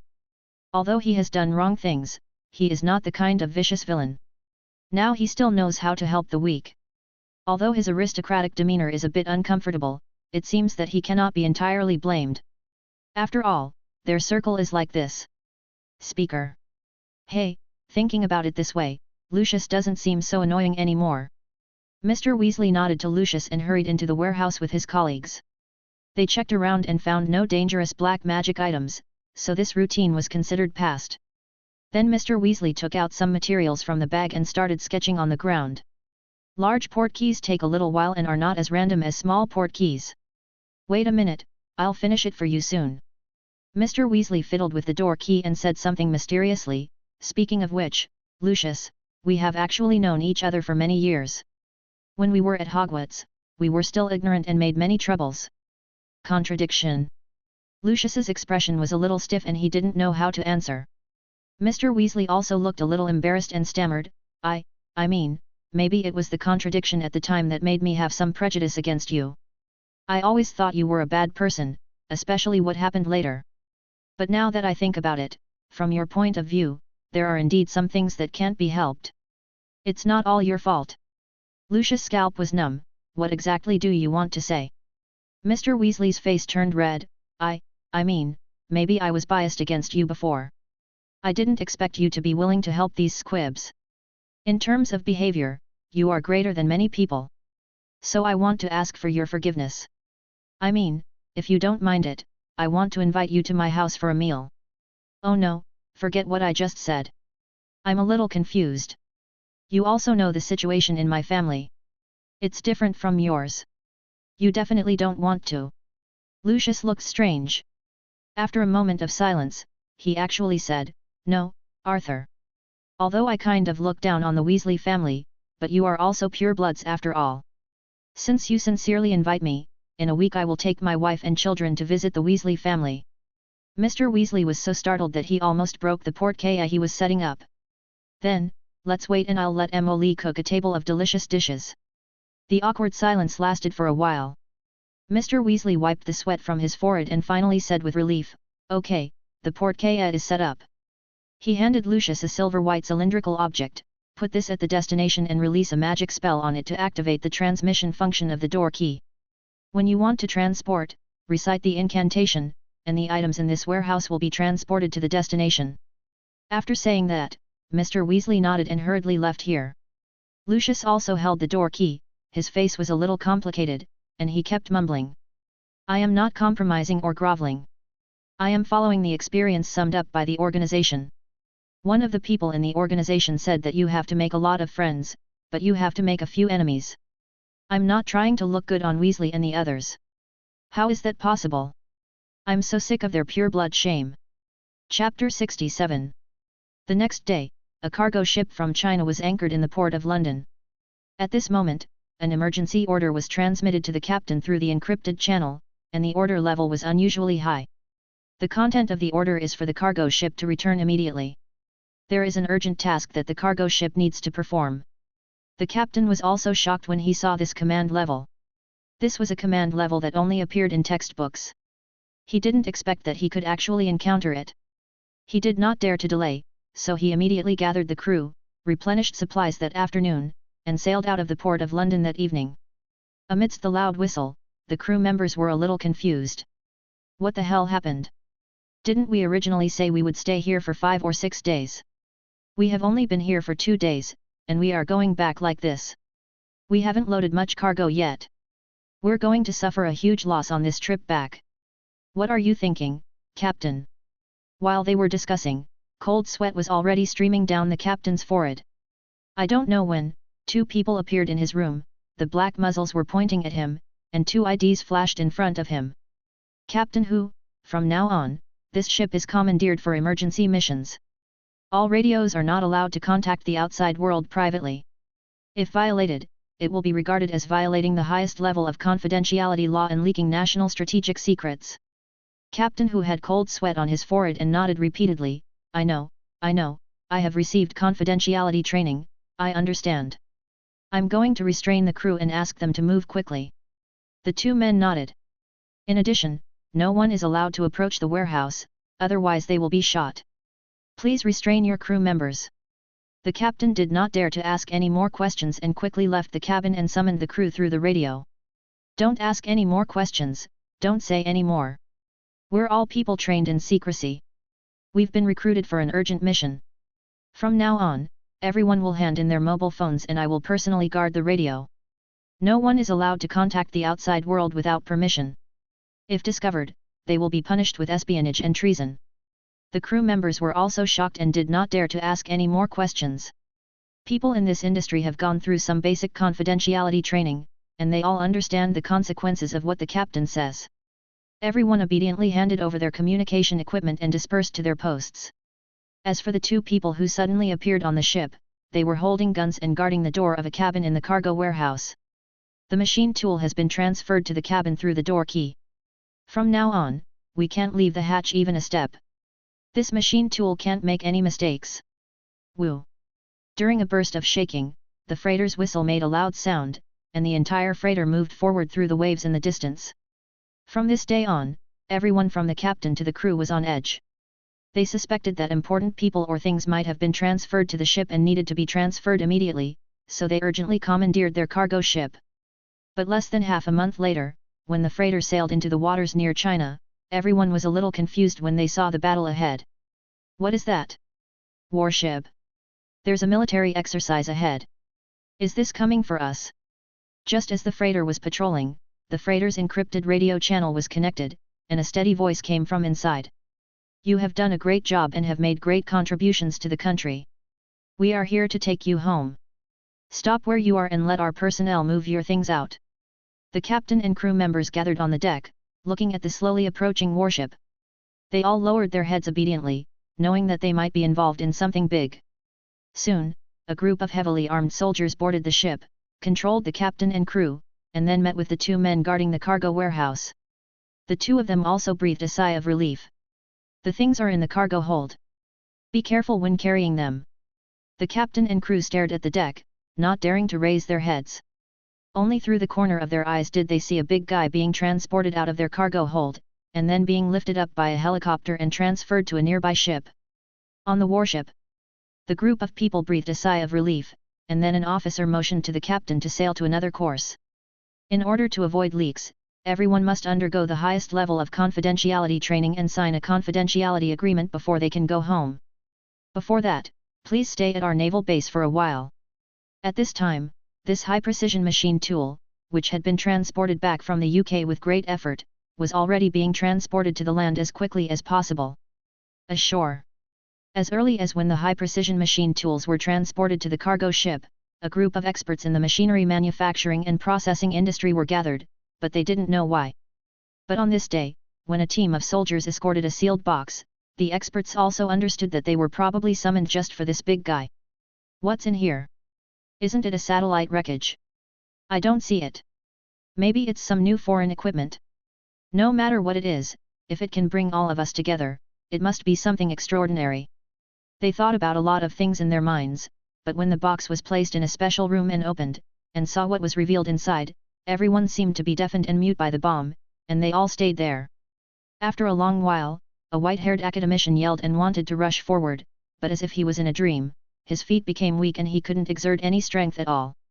He fell down after walking a few steps and was still trying to move forward. Climb around the room. Machine tool. Machine tool. The highest precision machine tool. Quick. Let us take a look. A group of experts had different expressions, some were in tears, and some were ecstatic. It is not that they have never seen the world.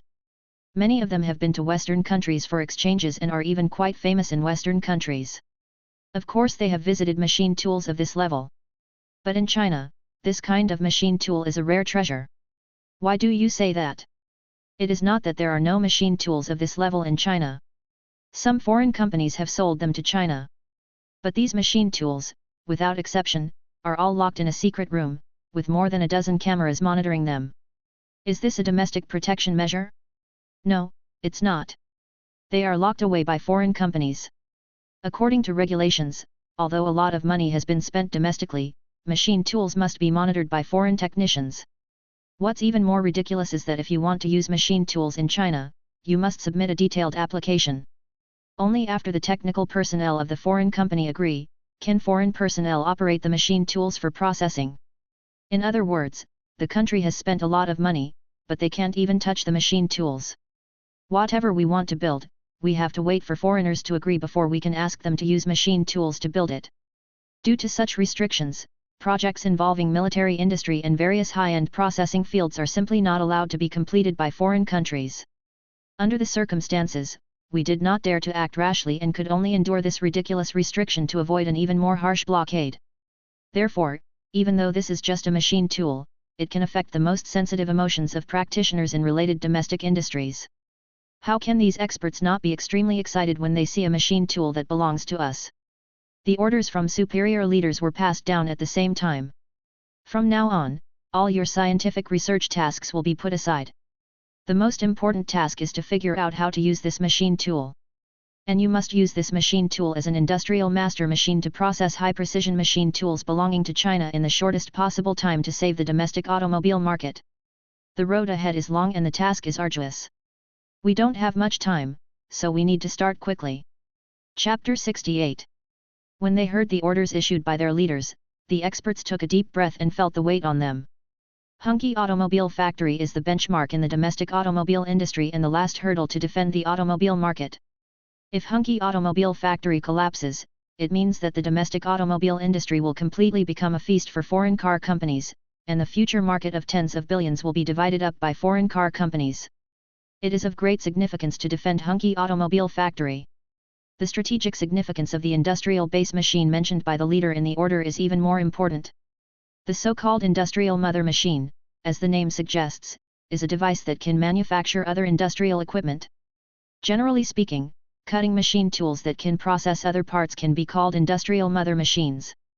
The parts processed by the industrial mother machine can be continuously assembled into machine tools with slightly lower precision. If this chain reaction continues, a country's industrial processing system can be formed. But it should be noted that the machining accuracy of a country is linked to the accuracy of the country's industrial machineries. Generally speaking, the upper limit of machining accuracy is the accuracy of the industrial mother machine.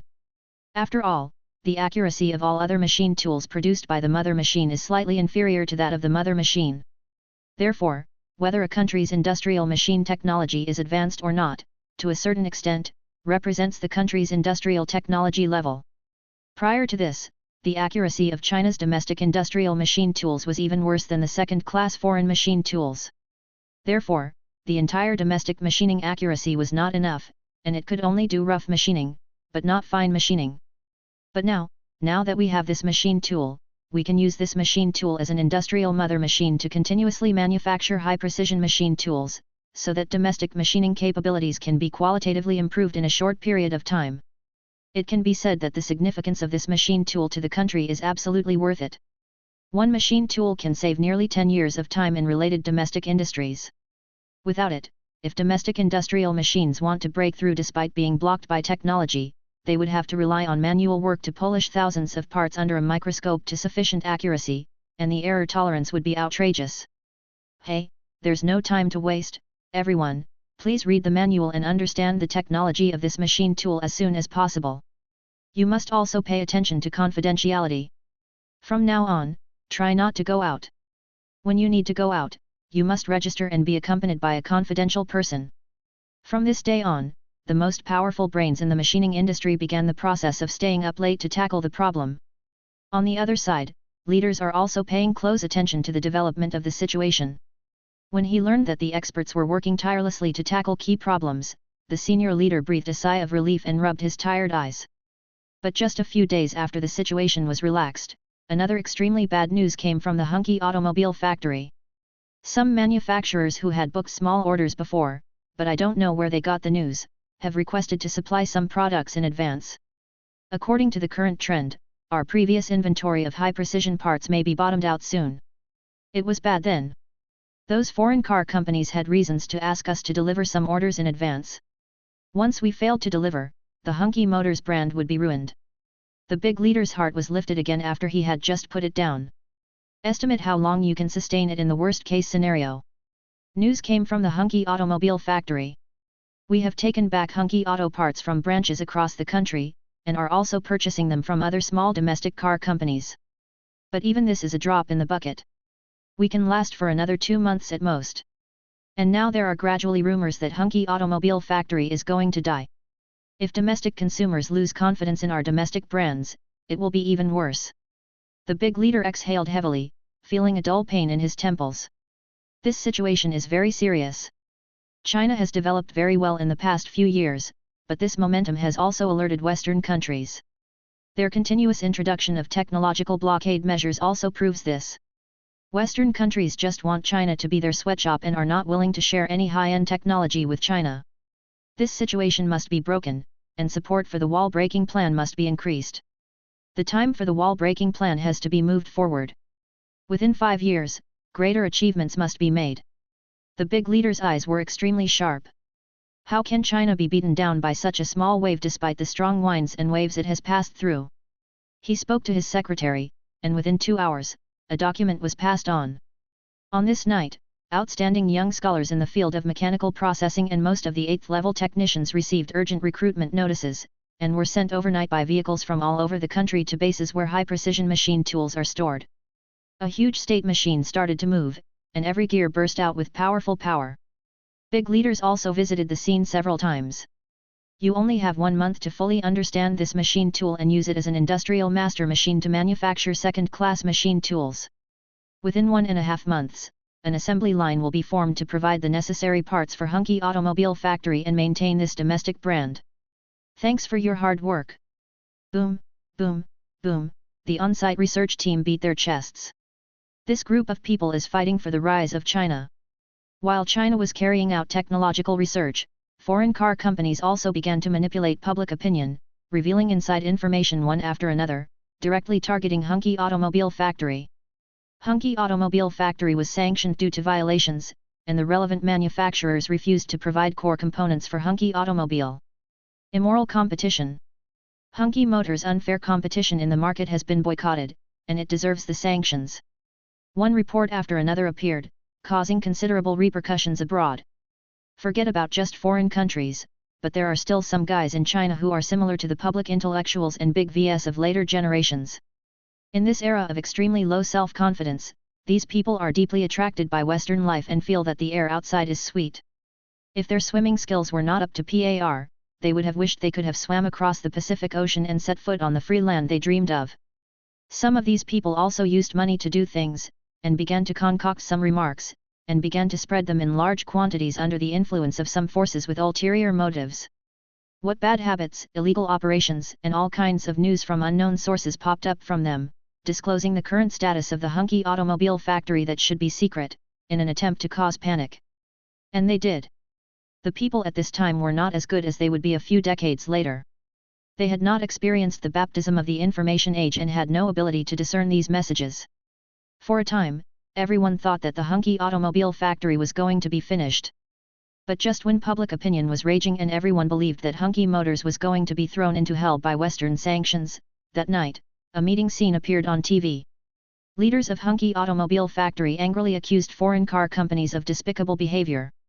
At the same time, he said this in response to the public opinion concocted by foreign countries. At that time, we made the assumption of extreme survival and decided to be self-reliant. Hunky Automobile Factory had mastered the core technology of related parts and components a few years ago. We originally thought that these technologies would be permanently locked in a safe, but now, I am announcing that they have officially become official overnight. Hunky Automobile Factory will never succumb to such unfair sanctions. I have only one sentence for these shameless Western car companies. If you want to fight, we will fight until the end. Chapter 69. Immediately after issuing this declaration to Western car companies, Hunky Automobile Factory held a staff meeting. At the meeting, the leaders of Hunky Automobile Factory looked extremely solemn. Let's all take no chances. The suffering we are suffering today is the result of our failure to pay attention to research and development in the past. Everyone must remember this lesson. Western car companies have sanctioned us and stabbed us hard at our vital points. Everyone knows whether it hurts or not. But in order to prevent them from stabbing us in the heart again, everyone has to cheer up. We must be prepared for Western car companies to intensify their efforts. They want to eat our flesh and drink our blood. This is just a start. The expressions of the leaders of Hunky Automobile Factory were extremely serious. They are fighting a big battle about the direction of an industry. The enemy has trump cards in their hands, but Hunky Automobile Factory has not many cards to play.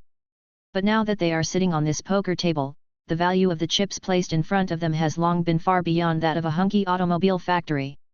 Hunky Automobile Factory must take up the challenge, they cannot lose. We must start breakthroughs in core technology immediately. Even if it is a bit late now, we must start. At the same time, a conference with a wider scope and involving the industrial technology trend of the entire country is also being held. We had some ideas in the past, but we always felt that it was better to buy than build. In the past, we always felt that if we made something ourselves, we would have to invest in research and development expenses, a lot of time and personnel, and we would not see results for several years. Even if we made it, it would not be as cheap and useful as other people's products. So after all this calculation, it's more cost-effective to just buy other people's things. Even if something happens, the world is so big, you can always find a place to buy things. Snap, snap, a thin finger tapped on the table with increasing force. But now it's better. Without the core technology in hand, others can really stop selling us things and just choke our necks. The signed agreement was torn up when they said it was to be broken, and they even poured dirty water on our heads. A group of robbers are gearing up to rob us with their technology. Sadly, most of our high-end industries are unable to fight back, and they are robbed accurately every time. Boom! Someone punched the table. This is a bloody lesson. But fortunately, we still have time to save it. From now on, we must not be afraid of difficulties, large investments, or lack of talents. All high-end industries must start to break through core technologies. What belongs to others after all. We must have our own things. A son does not think his mother is ugly, a dog does not think his family is poor. Even if our own things are not so useful, they are our own. It depends on how the child grows up. It depends on fate, but if we don't even have children, then what hope is there? Afraid of difficulties? Are so many of our scientific researchers doing it for a living? Afraid of not having money? Back then, you tightened your belt to produce those 2 bombs and put satellites into the sky. What you could do back then can't be done now. Don't be afraid, we must develop our own technology in a down-to-earth manner. After saying this, everyone else nodded. Anyone who can sit here certainly understands the importance of mastering core technologies. However, someone also raised a question. While we are developing core technologies, foreign core technologies are also being upgraded. We have to slowly explore, but they are already on track. This time and again, the technical barriers are almost insurmountable. Determination alone is useless. Determination cannot break through scientific barriers. We need to have a practical plan. I suggest that we first concentrate our efforts and let some industries that are in their golden period of development take action first to achieve breakthroughs in core technologies and overtake others around the corner. After that, we can exchange technology from other countries for core technologies that we have not mastered. Technology. The question now is, which industries should be allowed to move first? How can we ensure that we can overtake others in a corner and reach the world's top level in the shortest time? This question was asked very harshly, causing everyone to fall into silence. But the big leader who had been listening to the speech waved his hand and motioned to the secretary to distribute some documents. Where to obtain core technology, how to ensure overtaking in corners, and how to reach the world's top level as quickly as possible, all the answers can be found in this document. This document is top secret. Everyone can only read it in this conference room. Not even a piece of paper is allowed to be taken out, and not even a word is allowed to be revealed to the outside world. The big leader said this, and everyone was shocked. They opened the document and read it word by word. When they saw the description of the document, everyone's eyes widened, and they all wondered if this so-called top-secret document was a joke. The big leader knew what they were thinking, and just said calmly, "No doubt, we have verified the existence of the magic world, and we even have personnel stationed in the magic world now. The industrial machine that was shipped into the country was made by our personnel. I suggest expanding the scale of the wall-breaking plan and increasing investment in the wall-breaking plan. No, now it has another name, it's called the Technology Renaissance Plan. China once had the most splendid civilization in the world, and its 4 great inventions pushed world civilization forward. And now, after 100 years of suffering, we are on the road to recovery. The first thing is the technological renaissance." The big leader's eyes flashed and he issued a series of instructions. "From now on, we will shift part of our investment focus to Britain. We will continuously inject capital and manpower into the British market to help implement the wall-breaking plan. People from the magical world and the forces we sent to invest should work together internally and externally.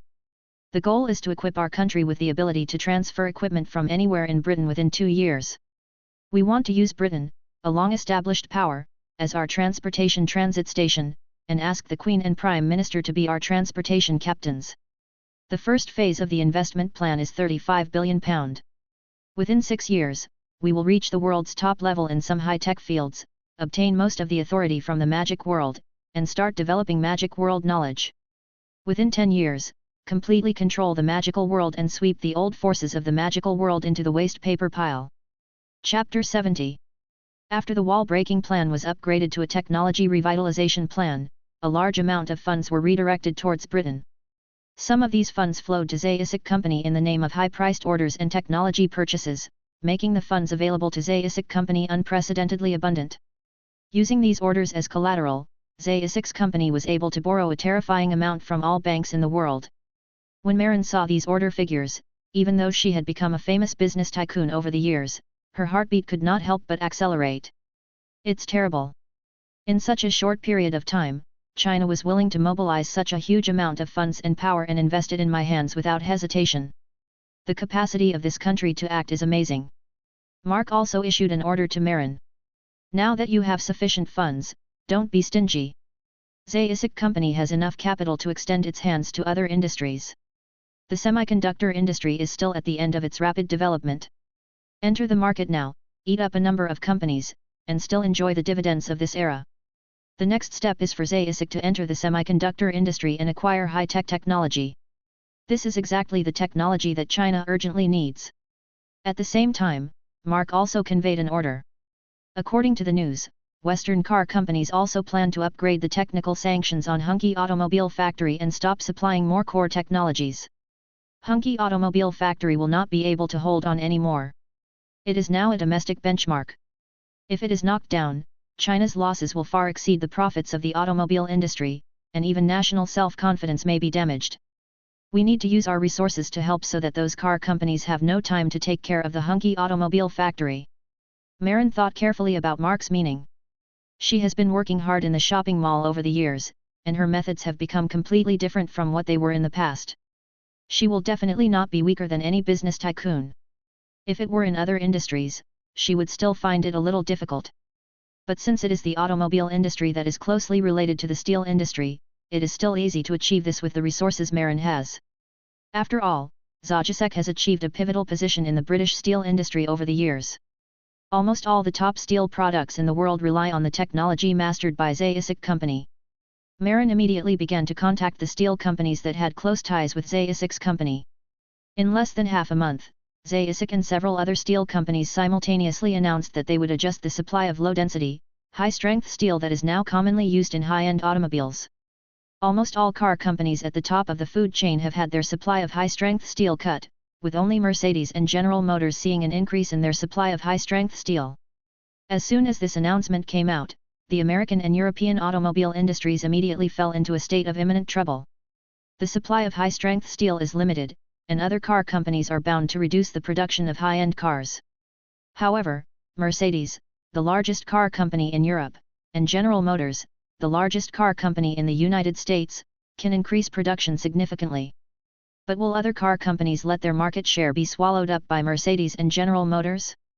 In order to maintain their market share, they must take measures to jointly attack Mercedes and General Motors. Will Mercedes and General Motors look at the tempting and delicious cake in front of them without moving their mouths? Will other car companies be allowed to join forces to attack them? The European and American car markets are both in chaos, and this is the biggest source of profit for these car companies.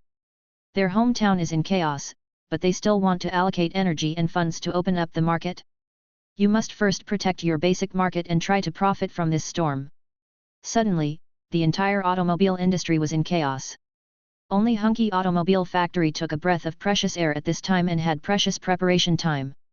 If even Hunky Motors can't hold on, then we've done our best. Mark breathed out gently. The placement of the squibs has been basically completed, and the chess game in the magic world should continue.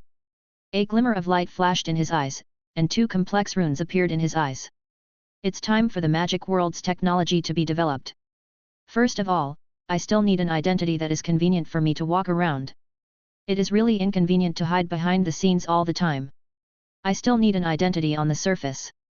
Mark thought carefully for a while, came to Malfoy Manor, and told Lucius his idea. Lucius's cheeks twitched a little, and then he had no choice but to nod. Immediately afterwards, the latest developments in the dumb cannon placement incident were published in the Daily Prophet a few days later. We can see that the squibs all have their own houses in the wizarding settlement, which are spacious and comfortable. The Malfoy family has provided the squibs with sufficient subsidies for their daily needs. As for the squibs' jobs, Mr. Malfoy said that they are still working hard to find them and must solve the work problems for the squibs as soon as possible. At this time, a squib who was only 12 or 13 years old made a request to Lucius. Mark asked Tagio, who was in the mark of the necromancy school, to help cover up the magical aura that he might have leaked, and modified his appearance to ensure that no one could discover his identity. He looked at Lucius sincerely, timidly, but then he mustered up the courage to say, Mr. Malfoy, I have an idea that can provide jobs for everyone and create value for the wizarding world. Lucius showed a helpless and hard-to-express expression just right. Ah, is that so? My child, it's great that you have such a heart. He said gently, in order to praise your kindness, I will give you an extra allowance so that you can buy more snacks and toys. When you grow up, I will ask you to do things for the Malfoy family. Is that okay? Everyone around him nodded. The education of the Malfoy family is still good. If it were them, they might not have such good patience when faced with a child's nonsense. But to their surprise, Mark shook his head hard. He said firmly, No, Mr. Malfoy, you do this out of pity, not out of recognition of my talents. To me, it's more of a handout. You have given us enough. It is enough for me to live without worries. I don't need more charity. I will record every galleons you send me in the account book and I will pay it back to you. What I'm asking for now is, can I get some support from you and let me try out my entrepreneurial idea? All my treatment should be based on the value I create. If I mess up, I will sign an agreement with you. I will repay the money no matter what I do. Everyone who saw this scene felt that Mark, a squib kid, was a bit silly and was talking big words. Lucius's expression changed slightly, as if he was touched by Mark's pure eyes. My child, doesn't need an agreement, I can give you a sum. Mark waved his hands resolutely. I see sympathy on your expression, but sir, I don't want sympathy. Please treat me like a business partner. I hope your investment will be completed in a formal way. If you make a profit, we will make a profit together. If you lose, I will compensate you for your loss. That's it. Lucius was silent for a while, with surprise in his eyes, which was accurately captured by the reporter's photos. Okay, you are a child worthy of respect. Whatever you need or want to do, just talk to me. This conversation between the two was reproduced in its entirety by the Daily Prophet, and Mark was highly praised. This squib kid shows us what self-esteem and self-reliance are. He can bravely stand up and put forward his own ideas at this age. If he can enter Hogwarts, he will definitely be the best Gryffindor. The edge of a sword comes from sharpening, and the fragrance of plum blossoms comes from the bitter cold. I think all wizard children should learn from him. Let us look forward to seeing what kind of answer this child can give. At this time, in the Malfoy Manor, Mark, the organizational professionals and Lucius discussed a plan that would achieve multiple goals with one stone. We want to establish a fast logistics system in the magical world. This will make it easier to transport the things we want to transport. Secondly, it will fill a gap in the market and enter every wizard's life as quickly as possible, increasing our popularity. Diet, potion materials, clothing, sundries, then we can step by step build a huge platform that changes the lives of wizards. Lucius asked, what are you going to call this so-called rapid logistics system? Mark thought for a while, how about calling it Dongfeng? Dongfeng Logistics, fast and accurate door-to-door delivery. Lucius asked again, what about the first step? What business do we do? Mark said categorically, do catering takeout. Dongfeng Logistics' first business department specializes in catering takeout, so it's named. Are you hungry? Chapter 71. Is this really possible? Lucius still had some doubts about Mark's idea of doing catering takeout first. There has never been anything like this in the wizarding world, because most wizards cook their own meals, and the children at Hogwarts eat directly from the meals cooked by the Hogwarts house elves. Only a small number of wizards dine out every day, and most of them go to a bar to drink and eat with friends. Food delivery is not in line with the situation in the wizarding world. Can it really be done? Mark also explained patiently. There are several reasons for doing catering delivery. First of all, you can use transporting food as an excuse to apply to the Ministry of Magic to establish a flow network that can connect to most places in the magical world. At the same time, warehouses for storing ingredients can be established throughout the magic world, and organization members can be dispersed throughout the magic world in a reasonable manner. Secondly, this new thing that can change people's lifestyles expands extremely quickly and can penetrate into every aspect of the magical world at the fastest speed. Through food delivery, user information can also be collected and stored as precious data, which will definitely be useful in the future. Finally, the Malfoy family has many house elves, and there are ways to get more. Every house elf is a master at work, and the meals they make are sweet and delicious, definitely at the top level in the wizarding world. They're a great publicity stunt. Outside of Hogwarts, most wizards do not enjoy the services of house elves. If there is a way for them to eat meals cooked by house elves every day, many people will still be interested. Another point is that the house elves of the Malfoy family usually cook aristocratic meals, which are inaccessible and curious to ordinary wizards, which can attract them to the maximum extent. When we first opened, we spent more money. New users ate for free in the first few days to maintain their usage. Later, we changed from free to issuing coupons, making them feel that it is more cost-effective to cook for themselves after ordering. Then gradually increase the threshold for issuing coupons, so that they have to keep ordering our takeaways to get coupons. After such a set of operations, many wizards will be converted into loyal users. Then during the New Year and holidays, we will do some activities and give out more coupons, so that they can taste some sweetness and want to order our Are You Hungry from time to time. In this way, our goal has been achieved. If you don't use it for half a year, most of the wizarding world will order our takeaway once. Once they feel the convenience of takeout, they will naturally be inseparable from us. A few days later, with the help of heavy financial support, the Daily Prophet, which they had collaborated with several times, once again published a page about Lucius and Mark's cooperation in catering takeout.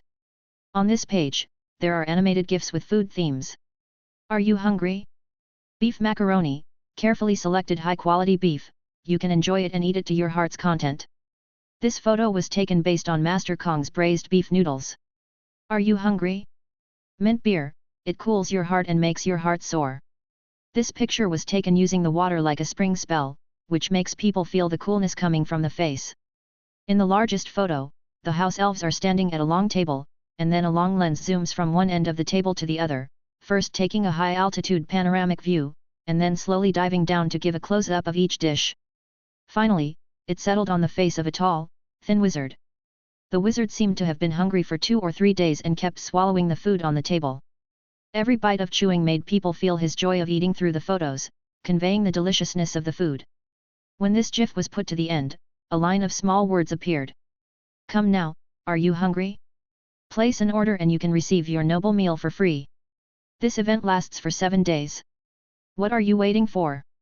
After such an issue of the Daily Prophet was sent out, it certainly aroused a lot of discussion in the magic world. After all, the Daily Prophet is the largest selling newspaper in the wizarding world. Almost all wizarding families subscribe to the Daily Prophet. Even the young wizards at Hogwarts have the habit of reading the Daily Prophet every day. The wizard's reaction was mostly one of confusion. Are you hungry? What is this? Food delivery? I write down the menu at home, and then someone prepares the food and delivers it to my door. This is so stupid. Can't I cook at home? Why should I pay others to cook for me? Wait, is this free for 7 consecutive days? Is it true? You can eat for free. As long as you check the menu included with this issue of the Daily Prophet and leave your name and address, it will be delivered to you. Forget it, this new thing is not a good thing at first glance. As we all know, due to the closedness of the magical world, the speed of information update is far slower than that of the Muggle world. Therefore, most wizards are very stubborn and conservative in their thinking, and the older they get, the more so. It is difficult for them to accept new things. Although they saw the news about being able to eat for free for 7 consecutive days, and there was also a convenient way to order food at the back of this issue of the Daily Prophet, most wizards were just tempted and continued their original lives, with only a few comparisons. The wizard who likes to try new things ordered the meal. On the first day, hungry? I could count the orders I received on 2 hands. The house elves of the Malfoy family have been excitedly waiting to create value for their masters, but the order situation on the first day undoubtedly shocked them. Lucius also sighed. Although he always felt that this idea was a bit unreliable, he still comforted Mark with a few words. You know, most wizards in the wizarding world are brain-brained. It's a good idea, but now it seems a little unworkable. The Malfoy family still has a lot of resources, and we have other ways to achieve our goals. Mark also sighed lightly. The number of orders on the first day was not enough. Although we received good reviews from these users today, given the isolation level of wizards in the magic world, it will still take too long to expect word of mouth spread. I underestimated the thinking inertia of wizards in the magical world. They are indeed more unwilling to try new things than I thought. Wizards are quite wary of new things. Lucius opened his mouth and was about to speak when Mark shook his head again. Forget it, I didn't want to use this method originally, but now in order to achieve the goal as quickly as possible, I have to use it. There once was a company that I hated very much. Its products were also new, and users were wary of them and didn't feel confident buying them. So it adopted a method and used connections to make its products become government procurement projects. With the government's credit endorsement, those users naturally thought that this was a conscientious company, so they bought with confidence, making it become a government procurement project in a short period of time. An industry giant. I hate this company, but its practices are indeed valuable for reference. Mark said to Lucius. In this case, let's contact the Ministry of Magic. We will provide them with 3 meals for free, and sponsor some funds. Let's ask a few officials to help us stand up. We are so generous, helping the Ministry of Magic improve the quality of life, improve work happiness, and create so many jobs. Can we be regarded as the conscience of the wizarding world? Chapter 72. On this day, Mr. Weasley came to work at the Ministry of Magic. Not long after entering the entrance, he saw a group of people surrounding the bulletin board. Hey? Is there any notice? Mr. Weasley also walked over and patted a colleague he knew on the shoulder. Hey, what are you looking at? What's written on the bulletin board? Why are they all gathered here? The colleague looked back with a happy expression. Arthur, we will have new benefits starting today. You know that catering takeout called Are You Hungry? Mr. Weasley was a little confused. You know, it was Lucius and that squib kid who made takeout food together. The colleague nodded. Yes, the bulletin board says that from now on, Hungry Are You will provide 3 free meals to all employees of the Ministry of Magic every day. Starting today, we don't have to bring food here. When it's meal time, if you're hungry, it will be delivered directly to us. Mr. Weasley looked suspicious. Is there such a good thing? There are quite a few of us. If we subsidize it like this, they will spend a lot of money. The colleague laughed and said, we call it everyone who takes what he needs. We can save money on meals, which is a lot of money throughout the year. With this money, you can go out and have fun. If you are hungry, you can get the money from our Ministry of Magic. Endorsement will definitely change the minds of those stubborn wizards. The key is that they still have to pay their taxes. It has also given us benefits, paid no less taxes, and solved the job problem for the magic world. Don't tell me, this company is a conscience company that is rare in the magic world. Seeing Mr. Weasley's hesitant expression, the colleague patted him on the shoulder. Okay, Arthur, don't think too much. Today we are going to try the Malfoy family's house elf craftsmanship. You can bring some back to the children to lighten Molly's burden. She is a very powerful witch, and she should take some time out of her housework to do something more meaningful. Mr. Weasley originally didn't want to be hungry, but when he heard his colleagues talking about Mrs. Weasley, he sighed inwardly and felt guilty about Mrs. Weasley. Mrs. Weasley was quite beautiful when she was at Hogwarts, and her academic performance was quite good. In the original novel, she even defeated Bella Lestrange, a core member of the Death Eaters, in a duel. You must know that Bella is not only the heir of an ancient family, she has also been with Voldemort and received his teachings. Even so, she was killed by Mrs. Weasley, who had been busy with housework and had no interest in studying magic. This shows Mrs. Weasley's magical talent. Mr. Weasley felt soft when he thought about his wife's busy and difficult life over the years, and nodded with his colleagues. I know, thank you. Due to this announcement, the atmosphere in the Ministry of Magic today was quite pleasant. Before it was time for lunch, everyone began to think about what to order. The supervisors of departments at all levels didn't say anything. They all received a high-end menu and were busy selecting the dishes. Because of the existence of magic, the ordering method of Are You Hungry is quite similar to the takeout app used by Mark in his previous life. Everyone in the Ministry of Magic has been sent a magical menu, which vividly presents images of various dishes. Users can check the corresponding dishes by swiping their fingers on the menu. The UI design of this menu was designed by Mark, and it almost completely copied the UI of a food delivery software in the previous life. He originally just tentatively asked Lucius if he could use magic to make the menu a touch screen like this to provide instant feedback to the user's actions. Mark thought it might be a bit difficult, but Lucius told him matter-of-factly that this was a very simple light and shadow magic. Although it is a bit unpopular, it is not difficult and easy to achieve. Then in less than half a day, Lucius showed Mark a paper-based flexible foldable screen that had never appeared in his previous life. The resolution was much higher than 4K, and the response speed was almost without delay. Just the quality of a piece of paper can give people extremely clear enjoyment. Except for the shortcoming of being only black and white, all performance indicators are far higher than the best screens in previous generations. If the light and shadow magic in the magical world can produce colorful effects and be used on a display screen, there will be no rivals in the real world in a few decades. Mark made a note of this matter in his mind, and planned to wait for the logistics platform in the magic world to open up before advancing this matter. That day, at lunchtime, all the orders from the Ministry of Magic were confirmed, and order messages one after another appeared in a certain industry prepared by the Malfoy family for the Hungry Company. The house elf who had been prepared quickly moved. They combine magic with cooking skills, and one house elf is as efficient as 5 or 6 Muggle chefs. Are you hungry? The company now has 10 house elves, which is more efficient than the central kitchen of some Muggle hotels. Although the orders from the Ministry of Magic are large, they can still be handled. The best ingredients are quickly turned into steaming delicacies in the hands of the house elves, and then packed into exquisite high-end lunch boxes. The aroma is overflowing and makes people want to eat. Lunch boxes were delivered from the kitchen one by one, and the squibs previously placed by the Malfoy family were also quickly packing them into large boxes according to the order information. Then they wore the food delivery clothes of Are You Hungry, carried large lunch boxes one by one, and were transported to the entrance of the Ministry of Magic through the flow network that connected the Ministry of Magic and Are You Hungry? Beep, beep. Less than 10 minutes after Mr. Weasley finished ordering, the writing on the menu he had just ordered changed. Your food has been delivered. Please come and collect your food. This food delivery will be completed by Hungry.com staff XXX. Mr. Weasley was surprised, so fast. The other employees of the Ministry of Magic obviously did not expect that they would get their meals so quickly. They simply walked out of the office and walked towards the designated place to pick up meals. Before I even got there, bursts of aroma wafted over. The rich aroma of meat, the fragrance of vegetables, the freshness of mushrooms and the special aroma of various high-grade spices are mixed together to form a taste that arouses people's appetite. A dozen squibs stood in the food delivery area, calling the name of the order initiator and distributing the food to them. Be careful with your food.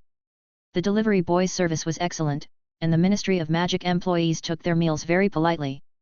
Thanks, thanks. They could see the dishes inside through the transparent lunch boxes. The excellent presentation and generous portions made their mouths salivate, and they couldn't help but quickly return to their offices to enjoy. Some Ministry of Magic employees also made special requests when ordering food. For example, Umbridge in the original book is a short and fat witch who looks like a toad and likes pink and bows. She specially made a note that she needs a pink lunch box, and the food must be topped with pink bow-shaped sauce. Are you hungry? The service staff thoughtfully prepared a delicate lunch box with a bow for her. Inside, a bow and a heart were drawn with mayonnaise and salad dressing, and a sentence was written in the sauce, Ms. Umbridge, may you always be young and lovely. Umbridge, who has always been annoying, was very satisfied with the meal and repeatedly praised Hungry for its good service. Mr. Weasley also received his order. He was quite surprised, the portion is so big. It's said to be a dish for one person, but I'm afraid Mr. Arthur can't eat it by himself, so he can take half of it home. There is also a bottle of table wine to accompany the meal in the box. It is also not cheap and of high quality. You can smell the attractive aroma when you pull the cork. Mr. Weasley hesitated and did not eat the takeaway that was delivered to him. He brought his own food today. Just keep these for the children to eat. They have never eaten them. Molly no longer has to be busy cooking and washing dishes. She can sit down and take a break and do something she likes more. Mr. Weasley opened his lunch box and felt much lighter. Life is getting better and better. In other separate offices, the department heads of the Ministry of Magic do not need to move. There are dedicated food delivery personnel to deliver meals to their offices. The food quality of these people is much higher than that of ordinary employees. They are all specially cooked delicacies, and the ingredients used are not commonly seen at home. Inside the lunch boxes, there is also an anonymous shopping cart attached to Hungry. The amount in it is replenished regularly, which is enough for their whole family to eat Hungry for free for a lifetime. In addition to shopping carts, there are additional boxes containing some gifts for their wives, such as rings, earrings, high-end scarves, perfumes, etc., which look to be of great value. The expressions of these senior officials of the Ministry of Magic were quite satisfied. After Lucius put aside his aristocratic demeanor, he became more and more knowledgeable. Are you hungry when he made this? It's good, very good. Lucius wants us to talk to you for being hungry, so that those old stubborns can use it with confidence. Ahem, if you say a few words, there will be extra gifts. I think there's no problem. I will write to the Daily Prophet immediately. If we don't support such a conscientious company as Hungry, who will we support? Chapter 73. This evening, Mr. Weasley came home earlier than usual, and he was carrying a few lunch boxes in his hand, which contained takeaways he ordered from Are You Hungry at noon and evening. The heat preservation performance of these lunch boxes is quite good. The lunch meal is still warm now, and you can eat it after heating it up. Are you hungry? The portions of the meals delivered to the Ministry of Magic are also sufficient. The meals in these lunch boxes are enough for the Weasley family to have a full meal. When Mr. Weasley came in, Mrs. Weasley was still busy in the kitchen. She just turned her head and glanced at him in surprise. You're not busy today. You came back very early. Sit down and rest for a while. I'm cooking. I'll be ready in a while. As she spoke, Mrs. Weasley waved her wand and busily prepared the meal. There are too many Weasleys. In addition to Mr. and Mrs. Weasley, there are 5 children, Percy, Fred, George, Ron, and Ginny. Mrs. Weasley cooks all the meals for this large family. Even with magical assistance, there will be a lot of trouble. Coupled with the fact that she had to take care of several children who were only 5 or 6 years old, Mrs. Weasley was extremely busy almost every day and could not spare a moment. Also, there is a yard outside Weasley's house, and it takes a lot of effort to take care of it. Just such housework almost takes away Mrs. Weasley's time and energy, leaving her exhausted every day. Seeing Mrs. Weasley busy, Mr. Weasley felt quite guilty. Back then, Mrs. Weasley gave up the opportunity to further her education and chose to marry him. Since then, she has been worrying about her parents' misdeeds. In order to save money for tuition and shopping for her children, Mrs. Weasley had to worry about a few copper nuts every day. All the money was spent on the children, but he didn't even buy a new robe. Mr. Weasley's eyes were a little sour. He walked to the kitchen and hugged Mrs. Weasley from behind. "Molly, thank you for your hard work." Mrs. Weasley kissed Mr. Weasley. "Arthur, the children are still hungry and waiting to eat. If you're not tired, help me get the flour. I want to make pies for them." Mr. Weasley brought the lunch box over. "No, from today on, Molly, you don't have to work so hard to cook. Look, Lucius and the Squibs do that takeaway. Are you hungry? They provide 3 meals to the employees of the Ministry of Magic. I brought everything back. It's still hot. Let's eat this after cooking it for a while." Mrs. Weasley eyed the lunch boxes with suspicion. "Let me see if it's made with stale ingredients. Children can't eat these." She opened the lunch box. All of a sudden, the aroma of the dishes overflowed from inside. "Yes, the meat is very tender, much better than the meat we usually buy. The vegetables are rich in variety and very fresh, and they are all very expensive dishes." Mrs. Weasley's disbelief slowly turned to joy, and she did some math. "The money we usually spend on cooking accounts for more than half of our expenses. If we eat these every day in the future, we can save a lot of money. Percy has always been a good boy. He is going to Hogwarts soon. I should buy him a decent robe. Fred and George, they like those weird toys. I used to make them myself, but now I can buy them something more fun. Ron, too. He keeps using his brother's old things. This is not good and will make him feel inferior. I also want to buy him a new dress, and yes, some Honeydukes candies for him. And Ginny, a girl her age can't keep wearing old clothes. I could buy her 2 dresses and a new pair of boots." The more Mrs. Weasley calculated, the happier she became, talking about the things the children liked in detail. Then she looked back at Mr. Weasley. "And you, Arthur, your razor is old. Let me buy you a new one, and buy a bottle of shaving foam. This will prevent you from always breaking your face when shaving." Mrs. Weasley was in high spirits, but the more she talked, the more guilty Mr. Weasley felt. He hugged Mrs. Weasley, and when she finished speaking, Mr. Weasley felt sour in his heart and asked, "What about you, Molly?" Mrs. Weasley was stunned and said with a smile, "I don't need it, I don't want anything." Mr. Weasley looked her in the eyes and said firmly, "No, you do. Molly, I know, you have always been interested in alchemy. You made many of Fred and George's gadgets for them to play with. You want to learn alchemy, right?" He added, "I saw that you were looking at some alchemy correspondence course information." Mrs. Weasley shook her head hurriedly. "I just showed it to the children, just for casual viewing. Alchemy is too expensive, and I have never thought about learning it." Mr. Weasley clapped his hands and looked outside the kitchen, where the Weasley children were hiding and eavesdropping. "Okay, kids, stop eavesdropping and come out. Now I have something to announce. From now on, our daily meals will be provided by Hungry. So we can save a lot of meal expenses. Mom wants to use the money saved to buy new clothes, candies, and toys for everyone, but I think this money should be used on Mom. You also know that she works too hard." When Mrs. Weasley wanted to speak, Mr. Weasley covered her mouth and said softly, "Children, you are already very sensible. Let's vote on how the money will be used, and the majority will follow." He looked at Percy Weasley, the eldest son of the Weasley family. "Percy." Percy said calmly, "I really want a new robe, but if you use this money to buy me a robe, I won't wear it, and that makes me uncomfortable. I want the money to be spent on the mother herself." Mr. Weasley looked at the twin brothers who liked to play pranks again. "Well, Fred and George, Mom wants to buy you some toys. Those are your favorites. What do you think?" Fred and George looked at each other and stuck out their tongues. "Sometimes, you shouldn't do pranks, and the gadgets we make ourselves are much more interesting.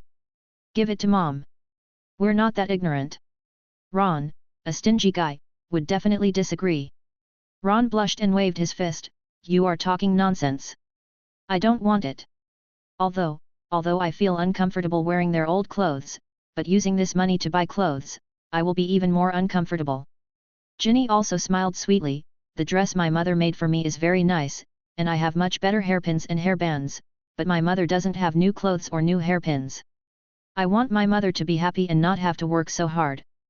Mr. Weasley smiled and said, "Okay, now there are 6 votes. The minority obeys the majority. Ms. Molly, let's follow our decision. Go take an alchemy correspondence course and do what you love." Pat, pat. From the moment Percy spoke, Mrs. Weasley couldn't help but shed tears in her eyes. When Mr. Weasley finished speaking, Mrs. Weasley hugged the children tightly and kissed them one by one. The next day, Mrs. Weasley's application for classes flew to a Master of Alchemy, and she embarked on a path not taken in the original books. It seems that as the butterfly mark spreads its wings, the fate of some characters is also changing. Chapter 74. It was also the next day. The Daily Prophet also recorded in detail the opinions of Ministry of Magic officials on Hungry Me's takeaway, and received all praises. Officials who received the benefits described food delivery as a genius creation. 10 minutes. From the time I placed the order to the time it was delivered, it only took 10 minutes. The food was still fresh out of the pan and steaming hot. Magic should be used to change lives. The elves in the Malfoy family are very good at cooking. I personally think their cooking skills are better than those at Hogwarts. I like their grilled steaks. Are you hungry? New users enjoy 7 days of free orders. What are you waiting for? This time, public opinion was very different. With the Ministry of Magic setting up a catering takeout platform and vigorously boasting about the speed and cost-effectiveness of takeout, those stubborn wizards still have some trust in the Ministry of Magic. As soon as this article came out, more people placed orders. Are you hungry? The novel ordering method, various dining options, and the actual 7-day free period really make these wizards feel that it is quite a bargain. The house elves and squibs were busier than ever. The house elves' fingers traced out after images as if they were twitching, and used magic to process the food as quickly as possible, quickly making one delicious meal after another. The squibs shuttled through the Flow network again and again, delivering meals to wizards' homes within the delivery range. At the end of the day, both the house elf and the squib were so tired that they couldn't move after the business hours ended. Lucius and Mark came to the Ministry of Magic, reported the situation to the Ministry of Magic, and put forward several cooperation proposals.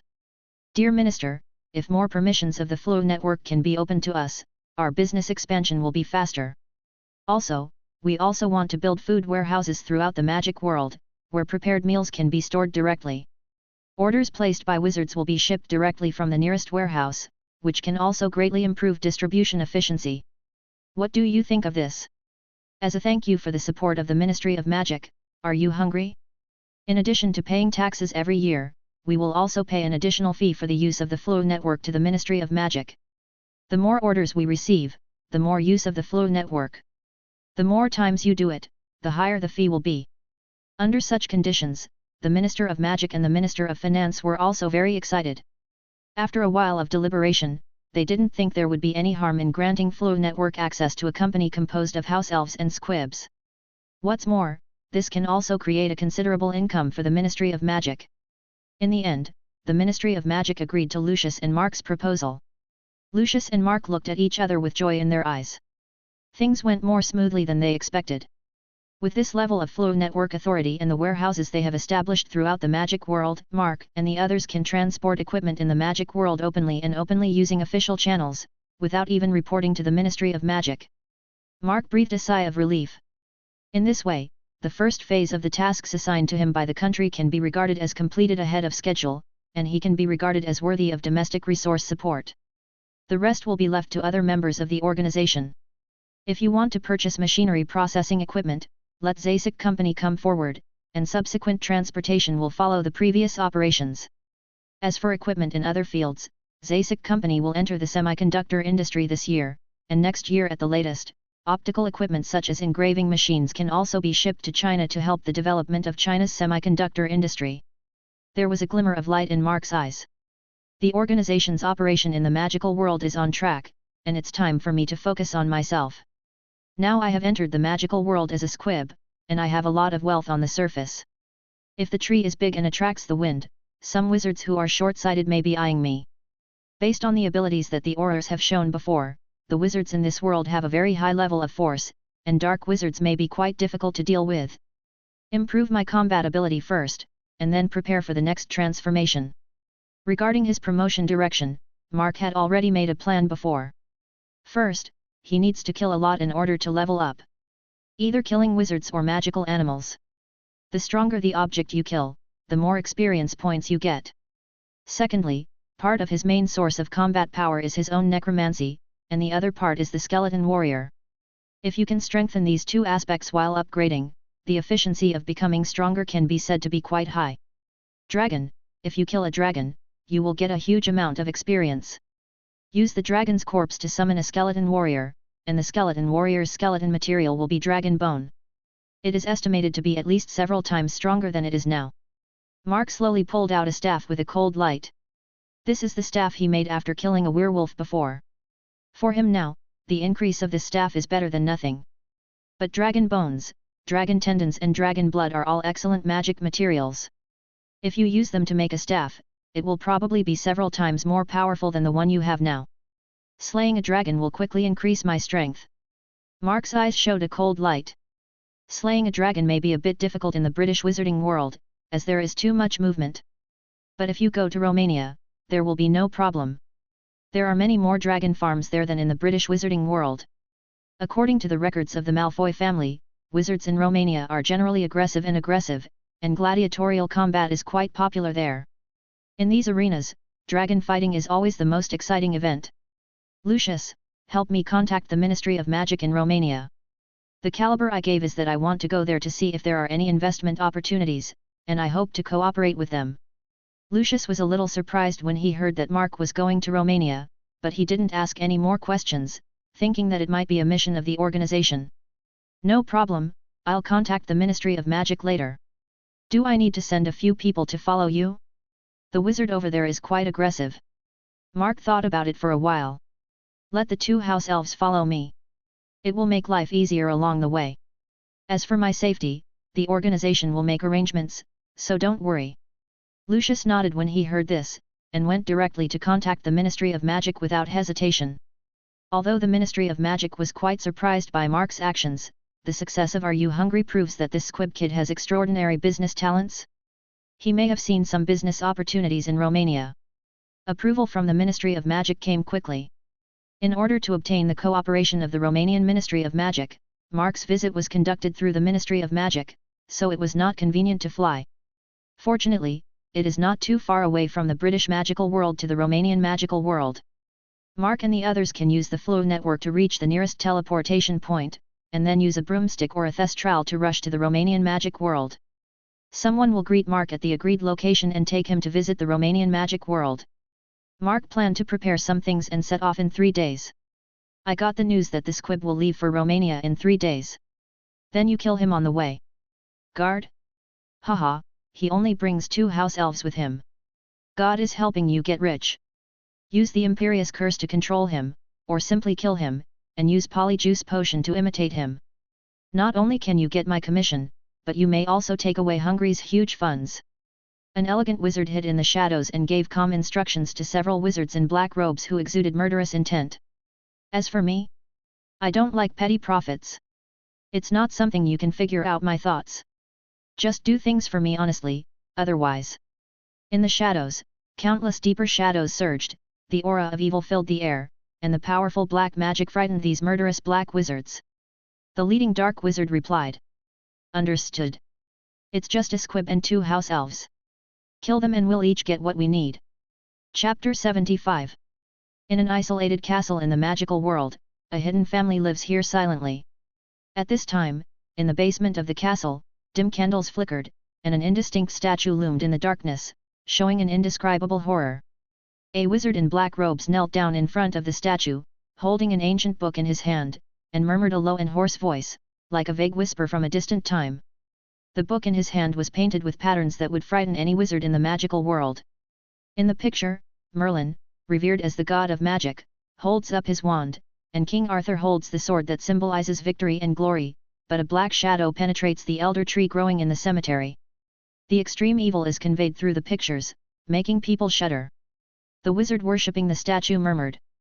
My lord, the controller of the ancient flood, the enemy of wizards, and the slayer of Merlin, I serve you with all my heart. I have sent people to kill the person you mentioned to me in your dream. I believe that his head will be recovered soon. No one can prevent you and your lords from returning. The old rulers will return to this world. In the wilderness, a house creaked in the wind. The fire in the fireplace in this house is burning brightly, exuding a warm feeling. Suddenly, the flames in the fireplace suddenly twisted, turned into a strange color, and then suddenly erupted. Several figures were ejected from the flames. It was Mark, the 2 house elves he brought with him, and 3 figures tightly wrapped in black robes. Hello, are you applying to go to the Romanian Ministry of Magic? The British Flu Network can only be sent here. I have prepared a thestral carriage here. You can transfer to it. A wizard looked at Mark and said very politely. Mark nodded to him and left a handful of gold galleons on the table. Thank you very much. We'll set off right away. The thestral is an animal that is very close to death. Only those who have seen death with their own eyes can see what it looks like. It looks like a skeleton with thin, bat-like wings. Mark came over with the house elves and his disguised skeleton warrior. Seeing Mark approaching, Yechi sneezed affectionately, seeming to smell the closeness between Mark and the skeleton warrior. It stretched its head over, and Mark gently stroked it twice. Yechi turned his head and signaled Mark and the others to get on the carriage pulled by Yechi behind him. When Mark and the others boarded the carriage, Yechi let out an eerie cry, flapped its wings, pulled the carriage with great force, and flew into the sky. Sir, it will take about 2 days to get to the pickup point in Romania's magical world. You can rest in the car for a while. We'll prepare your meal. The 2 house elves said to each other. They were given to Mark by Lucius. He had signed a contract with Mark and would completely obey Mark's orders. This magical creature has certain similarities with goblins, has its own magic, and can even bypass most of the wizarding bans in the magical world. In the original book, even a powerful person like Voldemort cannot apparate in Hogwarts, but house elves can easily accomplish this. There is a theory that vaguely points out the origin of house elves. In the past of the magic world, goblins and wizards had a protracted war, until finally the wizards defeated the goblins and became the master of the magic world. After the war, some goblins were bound by magical contracts and could only stay in the places designated by the wizards and engage in the industries designated by the wizards. This part of the goblin inheritance has become the largest treasury in the magic world, Gringotts. But in addition, there are some hardline wizards who are worried about the innate magical talents of goblins, fearing that the goblins will come back countless years later and once again challenge the dominance of wizards. In order to ensure the rule of wizards, these hardline wizards used a powerful enslavement magic on the goblins. Permanently maliciously transformed, permanently altered minds. It was definitely the most evil form of black magic that could turn a free race into a slave. This part of the goblin mind has been imprisoned and implanted with deep servility. They are prohibited from using lethal magic, but they retain other magical abilities and have become a luxury product for the nobility in the wizarding society, domestic support. Elf. According to Lucius, this statement has a certain degree of credibility.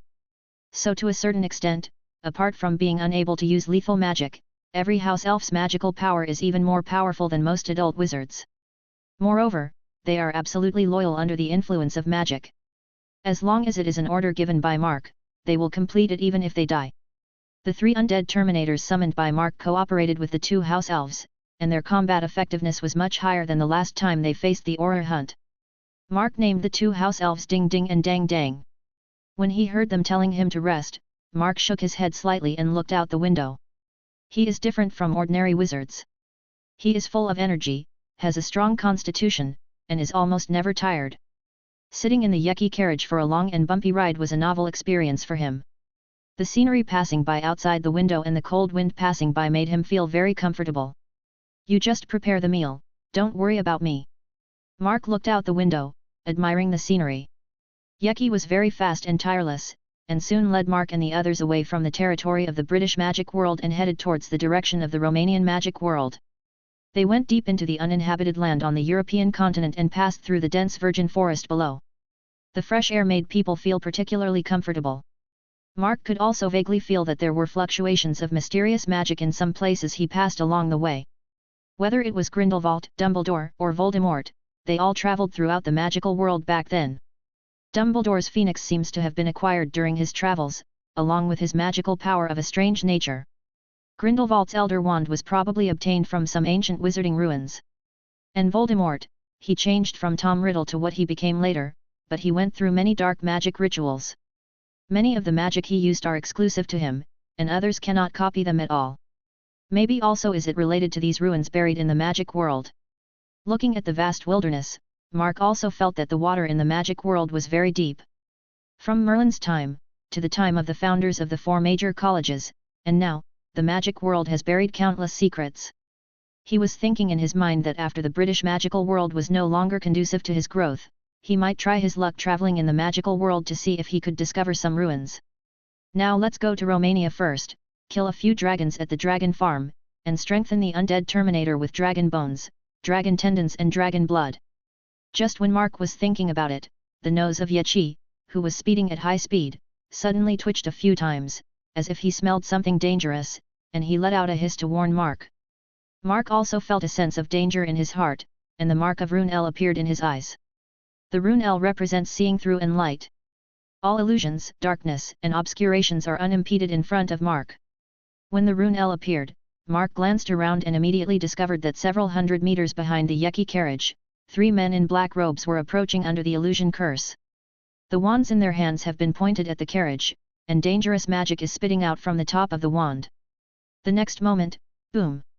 The air around the Yeki carriage suddenly burst into black flames. These flames turned into monsters with fangs and claws, and the carriage was engulfed in an instant.